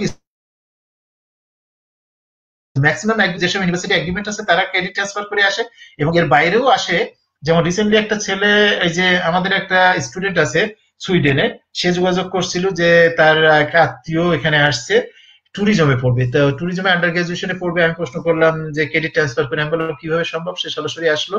কারণ এখানে আন্ডার গ্রাজুয়েট পড়তে হলে এখানে এসে 1 বছরের একটা স্টুডেন্ট কালেক্ট করতে হয়। তার মানে এই বাংলাদেশের এই যে কলেজ এডুকেশনটাকে ওরা অ্যাকসেপ্ট করে না, আরো 1 বছর পরে এখানে এন্ট্রান্স একটা করতে হয়, পরীক্ষা দিতে হয় অ্যাডমিশন টেস্টের মতো, বা ওই রেজাল্টটা অ্যাড হয়। তো সে ছেলে ওখানে বাংলাদেশে কোনো একটা পাবলিক বিশ্ববিদ্যালয়ে বোধহয় একটা সেমিস্টার করছে বা 1 বছর করছে, তখন ওইটাকে তারা এখানে মৌকুব করছে। ওই 1 বছরের কোর্স যেটা এখানে আন্ডার গ্রাজুয়েটে করার আগে পড়তে হয় সেটা আর হয়নি, সরাসরি ওকে অ্যাডমিট করে নিছে। তো এক্ষেত্রে অনেক ক্ষেত্রে হয় এটা আসলে সম্পূর্ণ ইউনিভার্সিটি প্রত্যেকটা কোর্সের এগেনস্টে একটা কোঅর্ডিনেটর আছে, তাকে সিলেবাস পাঠাতে হয় এই ক্রেডিট ট্রান্সফারের বিষয়ে, যে কি কি কোর্স তুমি পড়ছো তার তো একটা মডিউল পাঠাতে হয় এবং ফুল সিলেবাসটা পাঠাতে হয়, তখন তারা অ্যানালাইসিস করে এবং এটাও সম্ভব, এটা অসম্ভব কিছু না। জি, ধন্যবাদ। ব্লক অ্যাকাউন্ট নিয়ে একটা প্রশ্ন এসছে। শাহাদাত হোসেন নামে একজন প্রশ্ন করেছে, কেউ কি হুম ব্লক হুম। অ্যাকাউন্টের যে অর্থটা সেটাকে তুলে ফেলতে পারবে কিনা একটা সময় গিয়ে? আমি সেটা প্রশ্নটা এখন দেখলাম, খেয়াল করলাম, না এটা ব্লক অ্যাকাউন্টটা করা হয়েছে যে জার্মানি আসার পরে টাকাটা উঠানো যাবে এবং মান্থলি একটা নির্দিষ্ট লিমিট আছে, লিমিটটা আমি বলতে পারবো না, তবে লিমিটটা ওইরকমই হবে 500-700 সর্বোচ্চ হয়তো। কারণ এই টাকাটা তো এমন ভাবে ব্লক করা হয়েছে যে এই টাকাটা দিয়ে স্টুডেন্ট কোর্সটা শেষ করতে পারবে। সুতরাং তাকে যদি একবারে টাকাটা দিয়ে দেওয়া হয় তাহলে তো সে যদি নষ্ট করে ফেলে, খরচ করে ফেলে বা কোনো কিছু মিসইউজ করে ফেলে, তাহলে সে আর জার্মানিতে পড়তে পারবে না বা কষ্ট হয়ে যাবে। এই জন্য এটা একটা ইনস্টলমেন্ট আকারে প্রতি মাসে দেওয়া হয়। অ্যামাউন্টও এরকম হবে, 500-700 বেশি হয়তো হবে না, যেটা তার দরকার প্রতি মাসে সেটাই দেওয়া হবে।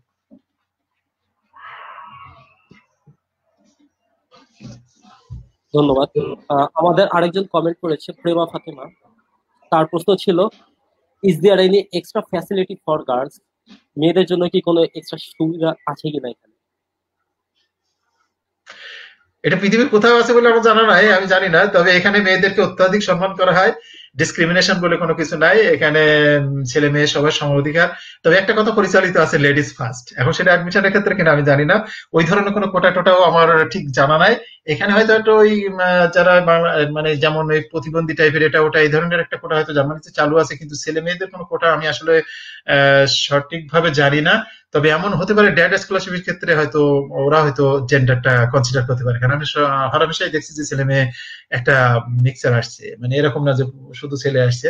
তো এটা ড্যাড স্কলারশিপের ক্ষেত্রে হতে পারে, ইউনিভার্সিটি ভর্তির ক্ষেত্রে মেয়েদের আম, আবার সেটাও 100% আমি বলতে পারবো না, অনেক সময় চাকরির বিজ্ঞপ্তিতে লেখা থাকে, এখানে দেখছি যে যারা শারীরিক প্রতিবন্ধী অথবা মেয়েদের ক্ষেত্রে অগ্রাধিকার দেওয়া হবে, কিন্তু ভর্তির ক্ষেত্রে সেটা আমি স্পেসিফিক আসলে বলতে পারবো না, সেটা থাকলেও ইউনিভার্সিটির ওয়েবসাইটে লেখা থাকবে। তবে লেডিস ফার্স্ট জার্মানিতে। ধন্যবাদ। আচ্ছা, এখনো আমাদের মধ্যে অনেকে একটা সংশয় কাজ করে যে ইউনিভার্সিটিতে লেখাপড়াকালীন সিজিপিএ কম থাকে।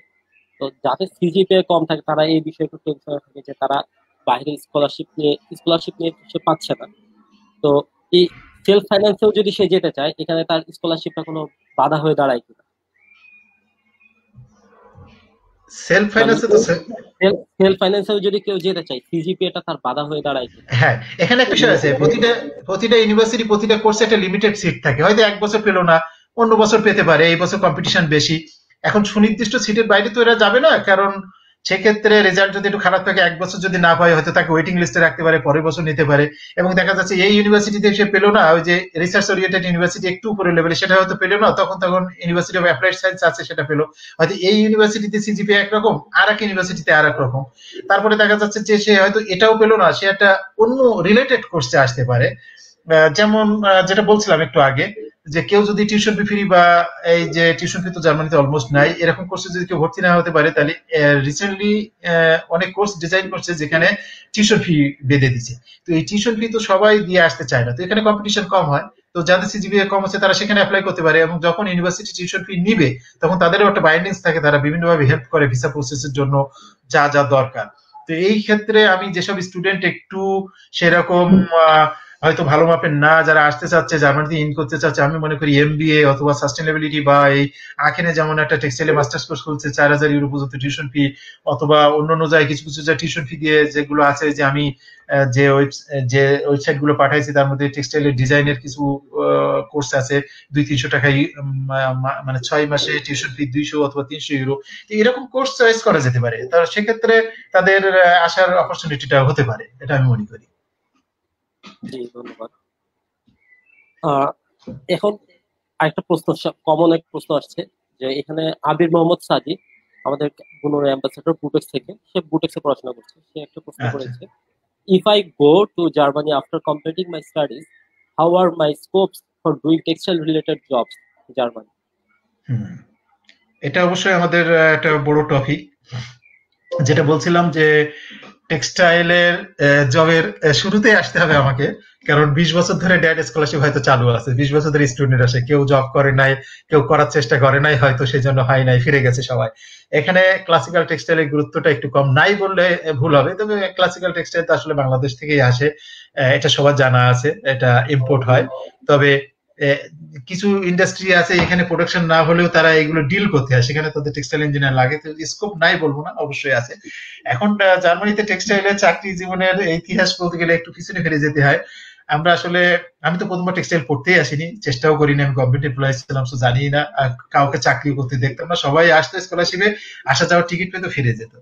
এখন আমাদের একজন জুনিয়র ছেলে আছে, আমি যখন প্রথমবার জার্মানি ছাড়লাম তখন সে আসলো, পরে আমি যখন দ্বিতীয়বার আসলাম তখন সে পিএইচডি করে, নাইম বলে, আবু নাইম। তো সে কোনো অটোমেটিক্যালি একটা জব অপরচুনিটি বলে, সে তার অভিজ্ঞতার আলোকে যেটা আমাকে বর্ণনা করছে, সঠিকটা আমি জানি না, সে বোধহয় কোথাও একটা প্রেজেন্টেশন করছিল, কোনো একটা ইন্ডাস্ট্রি মালিক দেখে বোধহয় তাকে যোগাযোগ করছিল, পরে তার একটা জব হয় জার্মানিতে, এবং জব হওয়ার পরে সে এখানে পার্মানেন্ট সিটিজেনশিপ হয়। সেকেন্ড জব হিসাবে আমার মনে হয় আমি দেখিনি কাউকে, আমি আমি মনে হয় দ্বিতীয়, যে আমি অনেক চেষ্টা করি এখানে টিকে থাকার জন্য, যেটা বললাম যে বাংলাদেশে যখন দ্বিতীয়বার আমি বিশ্ববিদ্যালয় থেকে আসি তখন আমি ছুটি নিয়ে আসিনি, ইন্টারনাল অনেক ব্যাপার ছিল, আমি চাকরি ছেড়ে আসি, আমার পিএইচডির অনেক স্কোপ ছিল, আমি সেগুলোকে না করে আমি আবার দ্বিতীয়বার মাস্টার্স করতে, আমি একটা মোটিভেটেড হয়ে আসি। আমার মোটিভেশনটা এরকম ছিল, আমি জার্মানিতে এবার গেলে থাকবো বা আমার থাকার দরকার। তো যেহেতু অন্য জায়গায় পিএইচডি নিয়ে থাকা গেলে থাকবো কি থাকবো না, এটা একটা সংশয় ছিল, কারণ কালচার বা সব দেশে অপরচুনিটি একরকম না, কিন্তু জার্মানির অপরচুনিটি যেহেতু আমি জানতাম এখানে ইজি হবে, এখানে চলে আসলাম। তো আমার কমপ্লিট হওয়ার পরে আমি জব মার্কেটে যখন আসলাম, ওই যে বললাম যে ভাষাগত একটা বিশাল বিষয়, কালচার, এগুলো 1-2 দিনে হয় না, এবং এইগুলো যেহেতু আমি অন্যদের কাছ থেকেও সেইভাবে আম, ভালো কিছু পাইনি, আদান প্রদান হয়নি, আমার জন্য অনেক কঠিন ছিল, তো আমি টিকে থাকার চেষ্টা করতেছিলাম দ্বিতীয় ব্যক্তি হিসাবে। তো আমি প্রথম আকিন বিশ্ববিদ্যালয়ে রিসার্চ অ্যাসিস্ট্যান্ট হিসেবে কাজ করলাম, তারপর হোয়েনস্টাইন ইনস্টিটিউটে রিসার্চ অ্যাসোসিয়েট হিসেবে কাজ করলাম, তারপরে এখানে বলে ফ্রাই ভিয়াসাব বা ওপেন জব মার্কেটে আমি আস্তে আস্তে আস্তে আস্তে চলে আসলাম। তো বিভিন্ন জায়গায় আমি জব অ্যাপ্লাই করতে রাখলাম, এবং আমি একটু প্রস্তুতি নিলাম নিজেকে, কিভাবে আসলে ওই যে কালচার, যে জিনিসটা আমি বারবারই বলি, যে কালচার না বুঝলে কেউ তাকে ওই অ্যাটমসফিয়ারে নিতে চায় না। একটা ইন্ডাস্ট্রিতে 100 লোক আছে, তুমি যদি তাকে সেখানে খাপ খায় না চলতে পারো, আমি বাঙালি, এশিয়া মন মানসিকতা, এই যে মেন্টালিটি, ওইটা ওরা মানে ওপেন হতে হয়। তো ওই কালচারটাকে বোঝা, তারা যখন বোঝে যে না এই ছেলেটাকে নিলে আমার ইন্ডাস্ট্রিতে সবার সাথে মিলতাল করে চলতে পারবে, তো সেই হিসেবে জবটা হয় শুধু। এবং এর বাইরে আবার এক্সপিরিয়েন্স থাকে, যেটা বলছিলাম যে স্কলারশিপে আসলে আমরা ইন্টার্নশিপটি অত সহজে বাইরে করি না, মানে এক্সপিরিয়েন্সের ঘাটতি থাকে। কিন্তু সেলফ ফাইন্যান্সে আসলে ইন্টার্নশিপ করার প্রয়োজন হয়, ইনকামের হয় প্রয়োজন হয়, তখন তার এই এক্সপিরিয়েন্সটা হয়ে যায়, তো তার এক্সপিরিয়েন্সটাও দেখে। তো আমি বিভিন্নভাবে চেষ্টা করতে করতে আমি দ্বিতীয় ব্যক্তি হিসাবে এখানে জব মার্কেটে আস্তে আস্তে আস্তে আস্তে ঢুকে গেলাম, অনেক চাকরি আমি করলাম, লাস্টে সিটিজেনশিপ হলাম। তারপর থেকে আমি দেখি যে এখানে আসলে সবাই ট্রাই করে এবং কম বেশি সবাই জব করছে। তার মধ্যে আমার পাশের শহরে আমি রিসেন্টলি শুনলাম যে এই যে নিদারাইনের যে কোর্সগুলো আছে এখন খুবই ডিমান্ডেবল, তার সেখান থেকে যারা পাস করছে সবাই জব পাচ্ছে, কম বেশি যারা চেষ্টা করছে আর কি, পাওয়ার অধিকার রাখে। তো আমার পাশের শহরে 2জন টেক্সটাইল ইঞ্জিনিয়ার জব নিয়ে আসছে, এবং তারা বোধহয় জার্মান মিডিয়া অফ ইনস্ট্রাকশনে পড়ে নাই, ওই যে সাইবেক্স বলে একটা ইন্ডাস্ট্রিতে তারা আসছে। তারপরে ওই নর্থ রাইন ভেস্টফালেনে ওখানে আমাদের এই একটা ছেলে জব করে, সেখানে মুনশন গ্লাডবাখ থেকে পাশ করা আরো 2-3 জন চাকরি করে, তাদের মধ্যে একজন স্বামী স্ত্রী আছে। তারপরে আলবেস্টেডে এই যে তোমার একটা মেশিন, কি জানি, এই যে নিটিং মেশিন তৈরির একটা কোম্পানি আছে, সেখানে একজন করে। এই যে ভুনসে গ্রুপ বলে একজন আছে, আমাদের একটা ছেলে যে দেলোয়ার বলে, ও ও প্রাইভেট ইউনিভার্সিটি পাশ করে এখানে ডাইরেক্ট স্কলারশিপ নিয়ে আসছিল, ও প্রাইভেট থেকে পাশ করা পরে ওখানে টিচিং এ ছিল, সে জব করছে। তো এখন তো জব টেক্সটাইলে আমরা অনেকেই করছি। তো আমি তো বলবো যে এখানে অপরচুনিটিটা অবশ্যই আছে, হয়তো এটা আস্তে আস্তে আমাদেরকে স্থান করে নিতে হয়েছে, এবং এখন যারা আসবে তাদের জন্য তো 100 মধ্যে মানে 90% সুবিধা হলো, কিন্তু এই যে 5% আমরা যুদ্ধ করে এখানে টিকে থাকছি, পথটা দেখাইছি, আমাদের জন্য কঠিন ছিল। এখন আমি কঠিন বলে মনে করি না, সার্ভাইভ করতে চাইলে সার্ভাইভ করা সম্ভব, এবং যদি জার্মানিতে সার্ভাইভ করা সম্ভব নাও হয়, ইউরোপে কত দেশ আছে, সুইজারল্যান্ড আছে, অস্ট্রিয়া আছে, সব জার্মান ভাষা, এখানে চাকরি করা সম্ভব। এবং এখান থেকে অন্য জায়গায় চাকরি নিয়ে যাওয়াটা অনেক সহজ। জার্মান থেকে যখন পাস করবো, করার পরে আমি আশেপাশে দেশে ট্রাই করব। তো যে কোনো একটা দেশে, এখানে আমি কানাডা বলি, আমেরিকা বলি, বা আদার্স ইউরোপের যে কোনো দেশে বলি, করা সম্ভব। জি, ধন্যবাদ। আপনি মূলত কমিউনিকেশনটার উপর জোর দিচ্ছেন যে যার রাইট, আমাকে গড়ে তুলতে হবে, আমাকে জি, গড়ে তুলতে হবে। আমি জবটা চাইবো, জবটা আমাকে দিবে একজন জার্মানকে, তুই আমাকে জবটা দিবে, কেন দিবে? তাহলে একজন জার্মানের সাথে কম্পিটিশন করার ক্ষমতা আমাকে রাখতে হবে। তার মানে আমি যখন যেদিন এন্ট্রি করবো সেদিন থেকে প্রথম দিকতে আমার ধ্যান জ্ঞান এটাই হতে হবে, আমি যেটা চাইবো আমি সেটা পাবো, আমি যে পথের সন্ধান করবো আমি সেই পথের সন্ধান পাবো। আমি যদি এসে শুধু পড়ি আর পড়া শেষে একটা চাকরি পাবো, কেউ আমাকে ডেকে চাকরি দিবে, এটা তো বাংলাদেশ না, এবং বাংলাদেশেও এখন সেটা হয় না। তো চাইলে পাওয়া সম্ভব। জি। তো এর জন্য ধরুন একজন স্টুডেন্ট জার্মানিতে পড়াশোনা করতে গেল, তো সে পড়াশোনার সাথে পাশাপাশি কি ধরনের স্কিল ডেভেলপমেন্ট করবে জার্মানিতে সার্ভাইভ করার জন্য? খুব সহজ, যে তাকে কালচারটা শিখতে হবে, ল্যাঙ্গুয়েজটা শিখতে হবে, এবং আহ, প্রয়োজনে তাকে এখানে ট্রেনিং করতে হবে জবের জন্য, কারণ এখানে জবটা ওইভাবে কম্পিটিশন হয়। তার সিভি তৈরি করতে হবে সুন্দর করে, তার সিভি, ইন্টারভিউ এখানে একটা খুব বড় জিনিস, কারণ ইন্টারভিউ বোর্ডে অনেক লোক থাকে, এবং এদের কালচারের অনুযায়ী তারা প্রশ্নটা করবে, এবং সেই কালচারে তুমি খাপ খাও কেন সেটা দেখতে হবে। তাহলে আমার ইন্টারভিউর জন্য একটা ব্যাপক প্রস্তুতি এখানে লাগবে, যেটা আমরা শুরু থেকে ভুল করতাম, এবং যেটা সব থেকে মুখ্য ব্যাপার। ওই যে বললাম যে ইন্ডাস্ট্রিতে 100 এমপ্লয়ি আছে, মালিক একজনকে নিয়োগ করতে হলে দেখবে যে এই ছেলেটাকে দিলে শুধু যে কাজটা পারবে সে না, এখানে অ্যাডাপ্ট করতে পারবে কিনা, অন্যদের সাথে মিলতাল করে চলতে পারবে কিনা। তো এর জন্য বিভিন্ন ট্রেনিং ট্রেনিং আছে, সেটা করা যেতে পারে। অথবা ইন্টারনেটে ফ্রি বিভিন্ন ধরনের এই মোটিভেটেড ভিডিও আছে বা টেক্সট আছে, সেগুলো পড়া যেতে পারে। মোট কথা হলো নিজেকে তৈরি করতে হবে। এর বাইরে একটা জিনিস আছে যেটা অনেকেই জানে না, তখন আমরাও জানতাম না, যেটা খুব ইজি করে দেয়। আমি 4 বছর 4 সেমিস্টারে একটা কোর্স আছে, এর মধ্যে যদি আমি সেমিস্টার চারটার জায়গায় আমি 6টাও করতে পারি, এটা কোনো বিষয় না। একটা সেমিস্টার আমি ব্রেক দিতে পারি, এই সেমিস্টারটা ব্রেক দিয়ে আমি আহ, কোনো ইন্ডাস্ট্রিতে 1 মাসের ইন্টার্নশিপ করতে পারি। তো এই ইন্টার্নশিপ যাদের থাকবে, ইন্টার্নশিপটা হলো জব এক্সপিরিয়েন্স, এবং এই এক্সপিরিয়েন্স যা থাকবে সে জব করার পসিবিলিটি, জব পাওয়ার পসিবিলিটিটা তার হবে। এটাই তার বলে, এটাই তার দক্ষতা, তার মানে এটাই তার স্ট্রং সাইড। তার মানে আমি পড়তে পড়তে আমি স্টুডেন্ট জবও করতে পারি, কোনো টেক্সটাইল রিলেটেড, অথবা যদি সেটা সম্ভব না হয় তাহলে আমি একটা সেমিস্টার ছুটি নিতে পারি, নেওয়ার পরে এই একটা সেমিস্টার কোনো একটা ইন্ডাস্ট্রিতে আগে আমি যোগাযোগ করব, সেই ইন্ডাস্ট্রিতে যে আমি কাজ করব, এবং পেড তারা আমাকে থাকা খাওয়ার ব্যবস্থা করবে।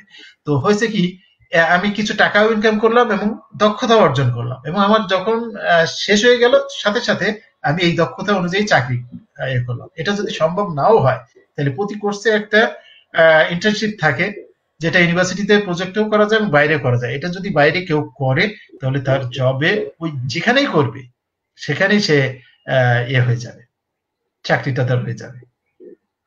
জি, ধন্যবাদ।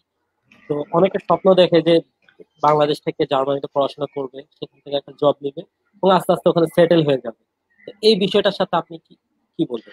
হ্যাঁ, এই আসলে কি বিষয়টা অনেক, সম্ভব? এই বিষয়টা অনেক পরের বিষয়।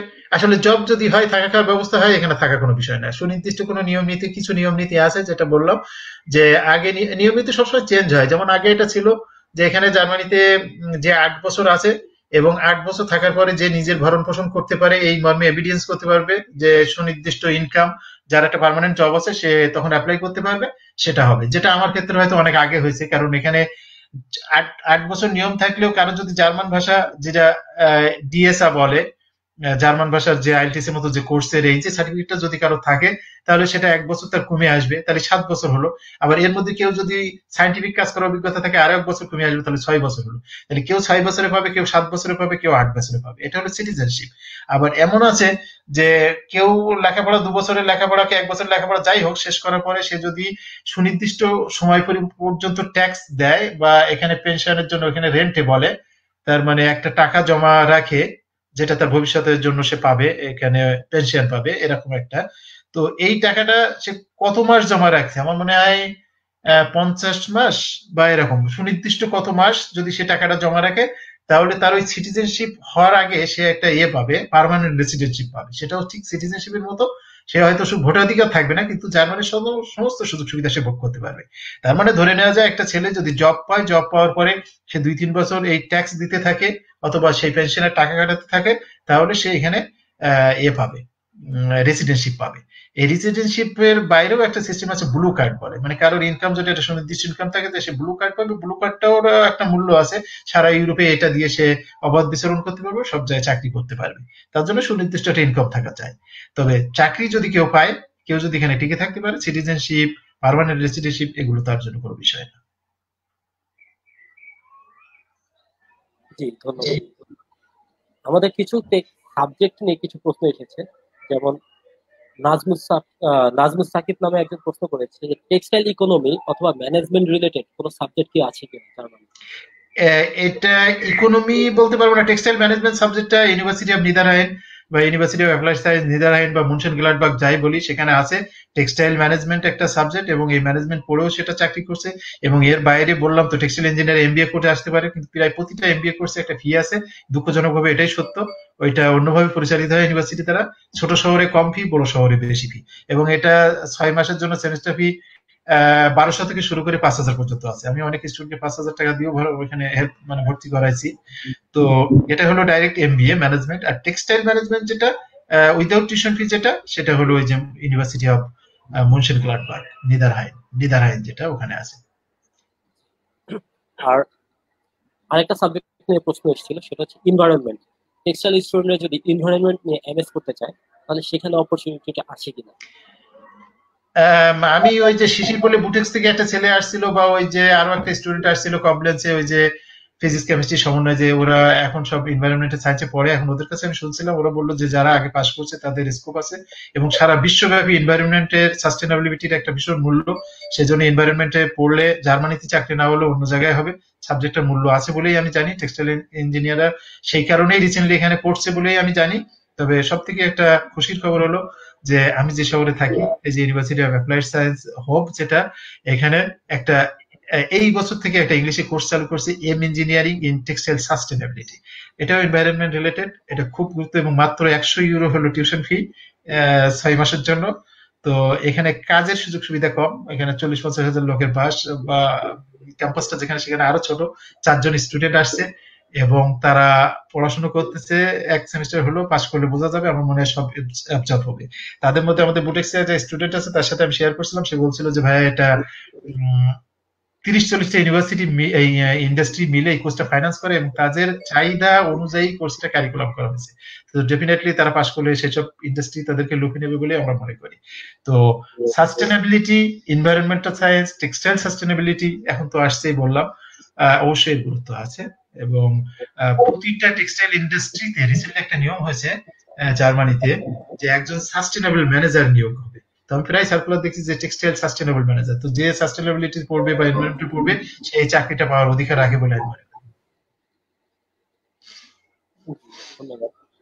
আরেকটি প্রশ্ন এসছে মোহাম্মদ তাইয়ুব, ও প্রশ্ন করেছে যে সাবজেক্ট নিয়ে মাস্টার্স করবে সেই সাবজেক্ট রিলেটেড কি জব পাবে কিনা, বা জবের ক্ষেত্রে কি সাবজেক্ট দেখা হয় কিনা। জবের ক্ষেত্রে আসলে সাবজেক্ট দেখা হয় সেটা তো বলবো না। আমি তো টেক্সটাইল ইঞ্জিনিয়ার, কিন্তু আমি তো চাকরি করি অডিটর সিএসআই।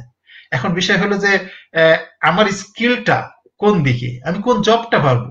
মানে বাংলাদেশের মতো তো না, একটা জব দিল সে যে মানে লার্নিং বাই ডুইং, এরকম তো আসলে খুব কম। আমার স্কিল থাকলে আমি পাবো। এখন আমার কি স্কিল, আমি টেক্সটাইল ইঞ্জিনিয়ার হলে আমার স্কিল যদি এনভায়রনমেন্টে থাকে, আমি যদি বাংলাদেশে অন্য কিছু করে আসি, বা আমি এখানে যদি একটা ফার্দার এডুকেশন অন্য কিছু করি, বা আমি পার্ট টাইম জব করেছি অন্য বিষয়ে, সেটা আমার স্কিলনেস। তো আমার যেখানে স্কিলনেস আমি সেই রিলেটেড জব পাবো। এটা আসলে যে টেক্সটাইল পড়লে টেক্সটাইল পাবো এরকম বিষয় না। তবে এটাই স্বাভাবিক, টেক্সটাইল স্টুডেন্ট তো টেক্সটাইলে জব পায়।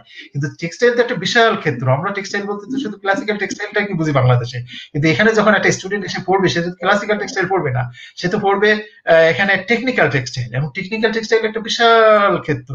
এই যে কম্পোজিট যেটা বলছিলাম, এই কম্পোজিটটা এখন এখানে বিশাল একটা ব্যাপার। টেক্সটাইল স্টুডেন্টরা চাকরি করে, আবার এখানে শুধু কম্পোজিট পড়া যায়, টেক্সটাইল কম্পোজিট আছে, এমনি কম্পোজিট আছে। তো টেক্সটাইল স্টুডেন্টরা এখানে যখন পড়তে আসবে তার তো জবটা তো শুধু ওই কাপড় চোপড়ের মধ্যে সীমাবদ্ধ থাকবে না। সে একটা এতে মানে একজন ডাক্তারের সাথেও রিসার্চ করবে, সে কাপড় তৈরি করার জন্য চিন্তা ভাবনা করবে, সে রিসার্চ করবে, বা অন্য জব, বা এখানে কি বলবো, এখানে যে সিভিল ইঞ্জিনিয়ারদের সাথে টেক্সটাইল ইঞ্জিনিয়াররা খুব কাজ করে। এখন সিভিল ইঞ্জিনিয়ারিং এ যে 3 ডাইমেনশন যেসব ডিজাইন করে, এগুলো কিন্তু সব হাই পারফরমেন্স ফাইবার দিয়ে করে। তো এইগুলো তো টেক্সটাইল ইঞ্জিনিয়াররাই যুক্ত। এখন এই যে কংক্রিট কি বলে, ফাইবার রিএনফোর্সড কংক্রিট, তো টেক্সটাইল ইঞ্জিনিয়াররা এখন মেডিকেল টেক্সটাইল নিয়ে কাজ করছে। বিভিন্ন ধরনের, কোন ক্ষেত্রের কথা আমি বলবো, আমি নিজেই রিসার্চ করছি প্লাজমা টেকনোলজি নিয়ে, হাই পারফরমেন্স নিয়ে কাজ করছি।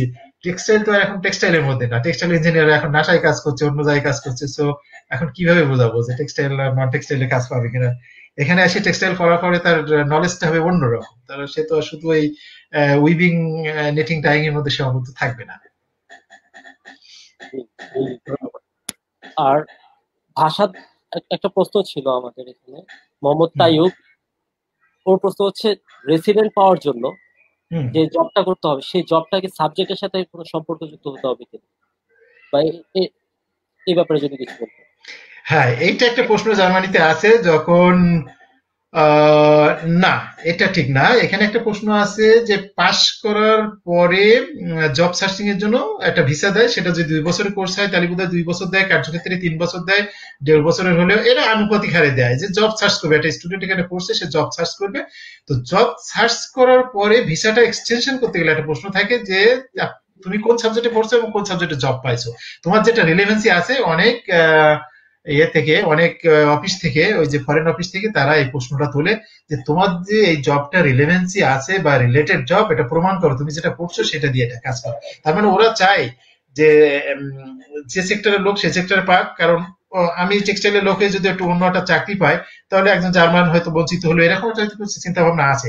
কিন্তু চাকরি যখন একজন দেয়, যে মালিক, সে কিন্তু চিন্তা ভাবনা করে দেয় তার দরকার আছে বলে, আমাকে দিয়ে কাজ হবে বলে, আমাকে দেখে তো মানে তার পছন্দ হয়েছে বলে সে চাকরি দেয়নি, আমাকে দিয়ে কাজ হবে বলে। আসলে এটা আমি বিশ্বাস করি এবং অনেক ক্ষেত্রে সম্ভব হয়েছে যে টেক্সটাইলের লোক হয়ে অন্য জায়গায় তখন আর্গুমেন্ট করতে মালিকও তখন তার হেল্প করে যে না, আমি চাকরিটা দিচ্ছি, এই লোকটা আমার দরকার। যে চাকরি পায় সে ভিসার অধিকার রাখে।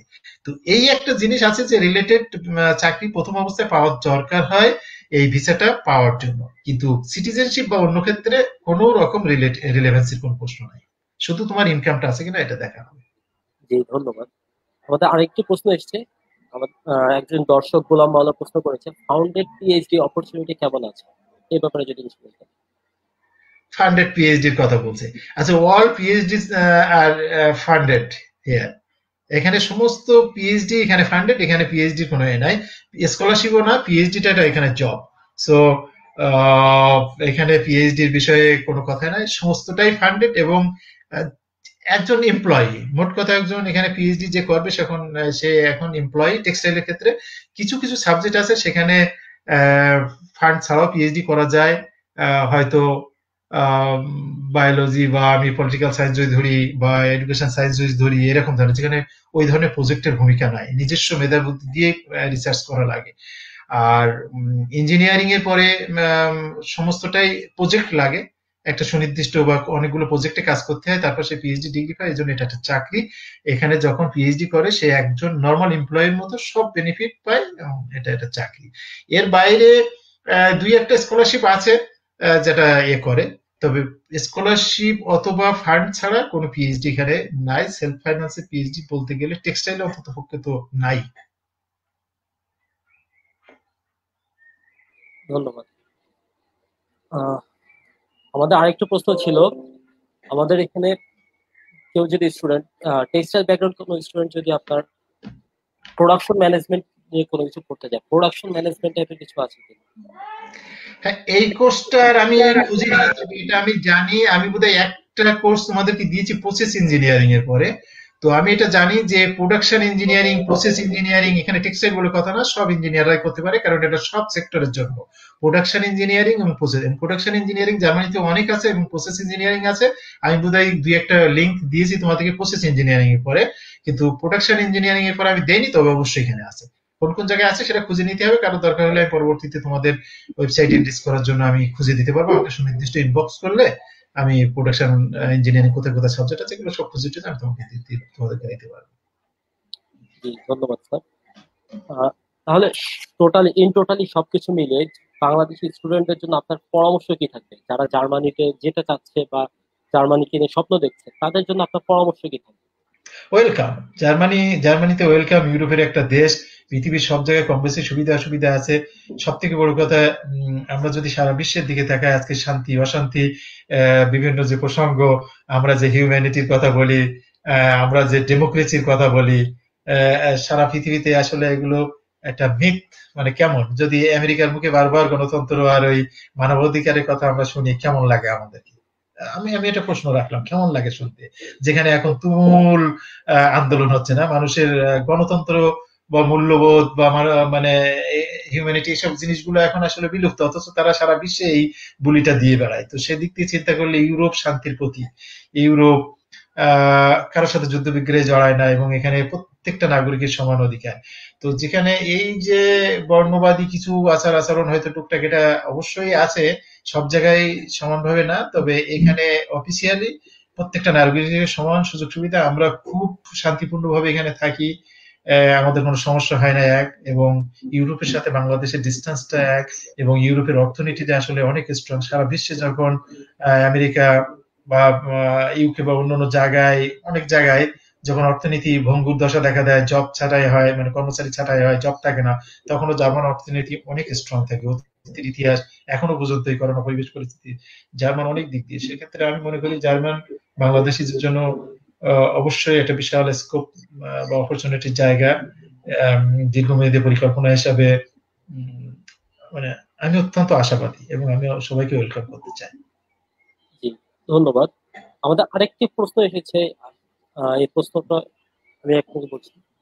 জিএ নকিব পিআর উনি একটি প্রশ্ন করেছে, ডিপ্লোমার পর 3 বছরের বেসিক যদি কেউ সম্পন্ন করে, অর্থাৎ মানে উনি যেটা বোঝাতে চেয়েছে যে ডিপ্লোমা করে তারপর যদি বিএসসি করা হয়, তখন তারা কি জার্মানিতে এমএস করতে পারবে কিনা?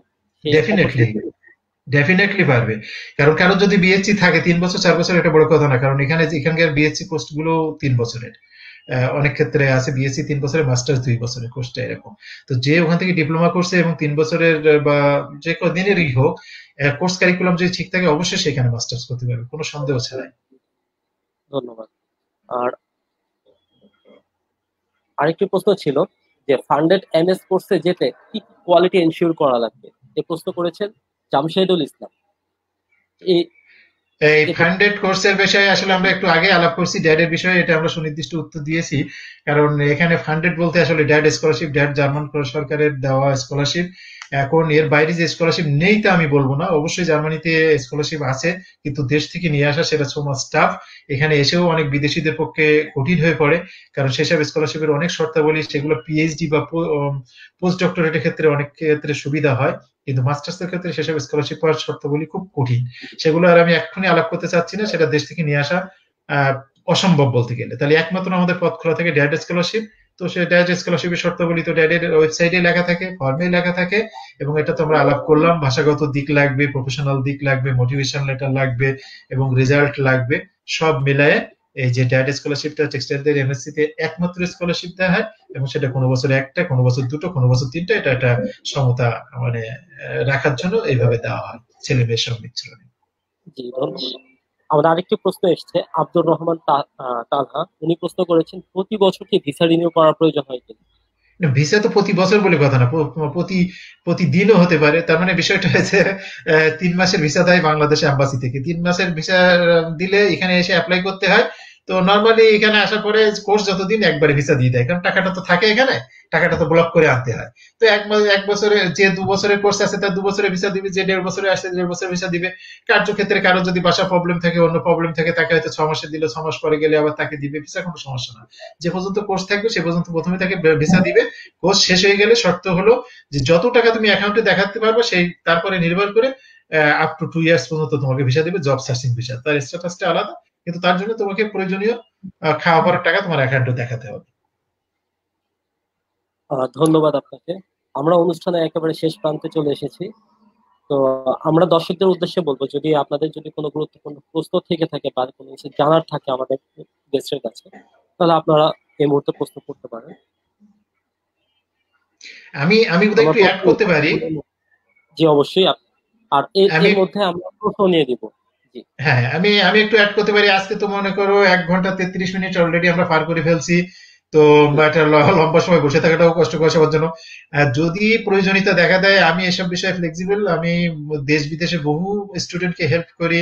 তবে ইন্ডিয়া থেকেও অনেকে আমার সাথে যোগাযোগ করে, আর আমি অ্যাম্বাসেডর হয়তো অন্য জায়গা থেকেও যোগাযোগ করে, টেক্সটাইল স্টুডেন্টরা যোগাযোগ করে ইন্ডিয়া থেকে, আমি তো সবাইকে হেল্প করি। এ বিষয়ে আমার কোনো অসুবিধা নাই, আমরা হেল্প করতে পারবো। তো আমরা দেখা যাচ্ছে আজকে লাইভে যেসব সমাধান হতে হবে না, আজকে একটা প্রাইমারি হলো, সবাই একটা প্রস্তুতি নিক। এখান থেকে দেখা যাচ্ছে যে এক মাস পরে হয়তো আমরা আরেকটা লাইভ করলাম, প্রশ্ন সুসংগঠিত প্রশ্নগুলো আরো উত্তর দিলাম।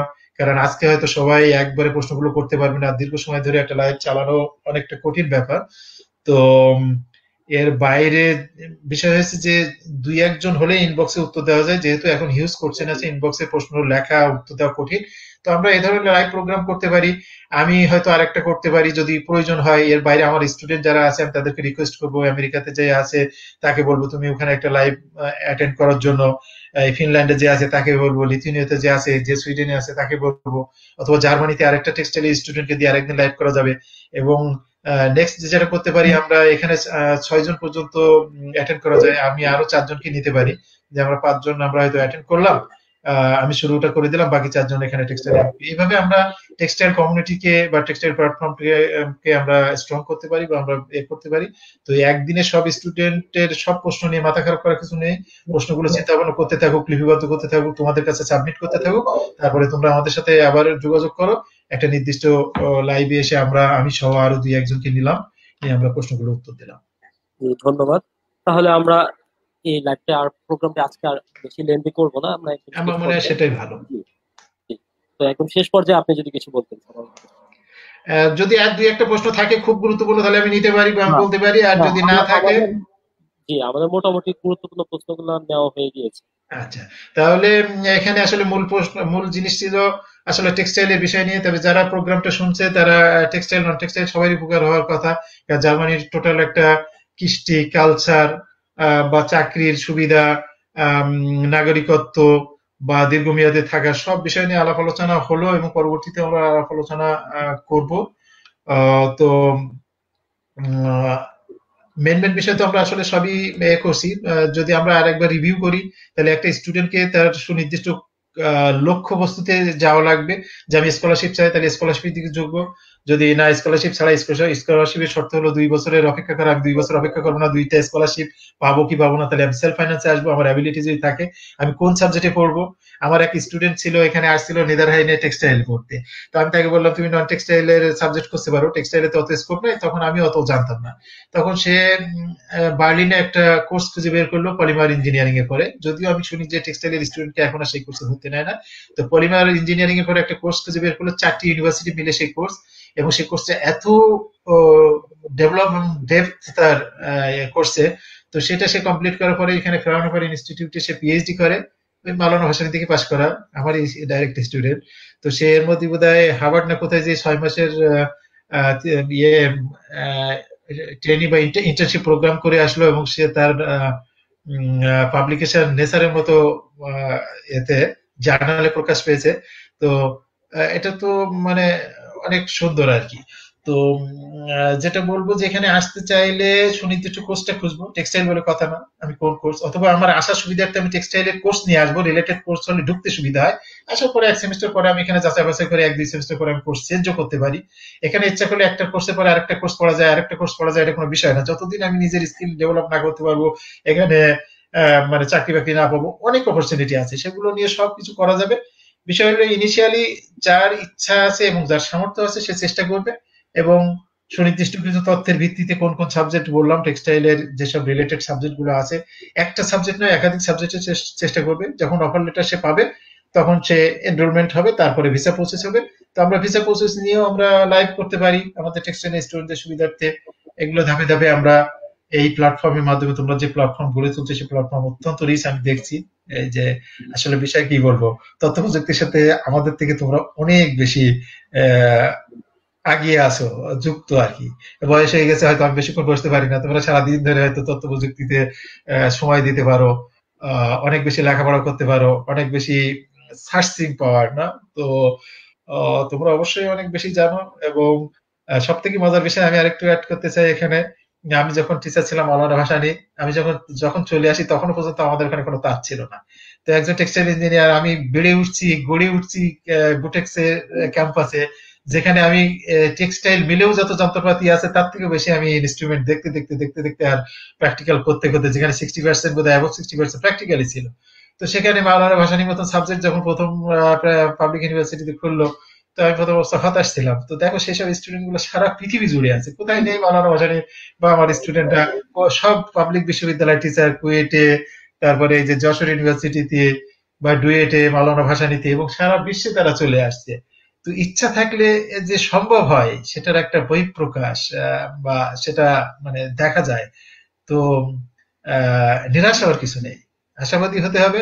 এবং তথ্য প্রযুক্তি এবং তোমাদের জ্ঞানের সমন্বয়ে সারা বিশ্বে, জার্মানি বলে কথা নাই, ইউরোপের সমস্ত দেশ, সারা পৃথিবীর প্রত্যেকটা দেশেই তোমাদের জন্য দরজা খোলা। এখন শুধু যদি ইচ্ছা থাকে তাহলে সম্ভব হবে। তো সবার প্রতি শুভকামনা রইল।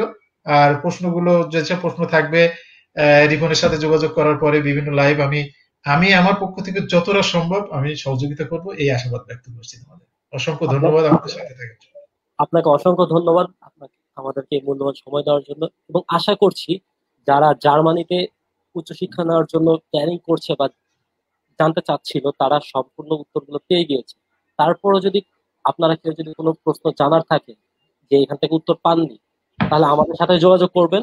আমরা আপনাদেরকে সেই উত্তরগুলো কালেক্ট করে দেওয়ার চেষ্টা করব। এবং স্যারকে আবার আমাদের বুননের সবার পক্ষ থেকে স্পেশালি একটু ধন্যবাদ যে আমাদেরকে এত সুন্দরভাবে একটি প্রোগ্রাম উপস্থাপন করার জন্য এবং আমাদেরকে সময় দেওয়ার জন্য। স্যারের স্যারের জন্য শুভকামনা রইল। ভালো থাকবেন। সবাইকে অসংখ্য ধন্যবাদ। আমি বিদায় নিলাম। কিভাবে বের হবো আমি জানি না, আমি তাহলে কি লাইনটা কেটে দিলাম? জি, ধন্যবাদ। আমরা এখনই ওকে, প্রোগ্রামটা এখানে শেষ করছি। আল্লাহ হাফেজ, সবাই ভালো থাকবেন। অসংখ্য ধন্যবাদ সবাইকে। আল্লাহ হাফেজ। আসসালামু আলাইকুম।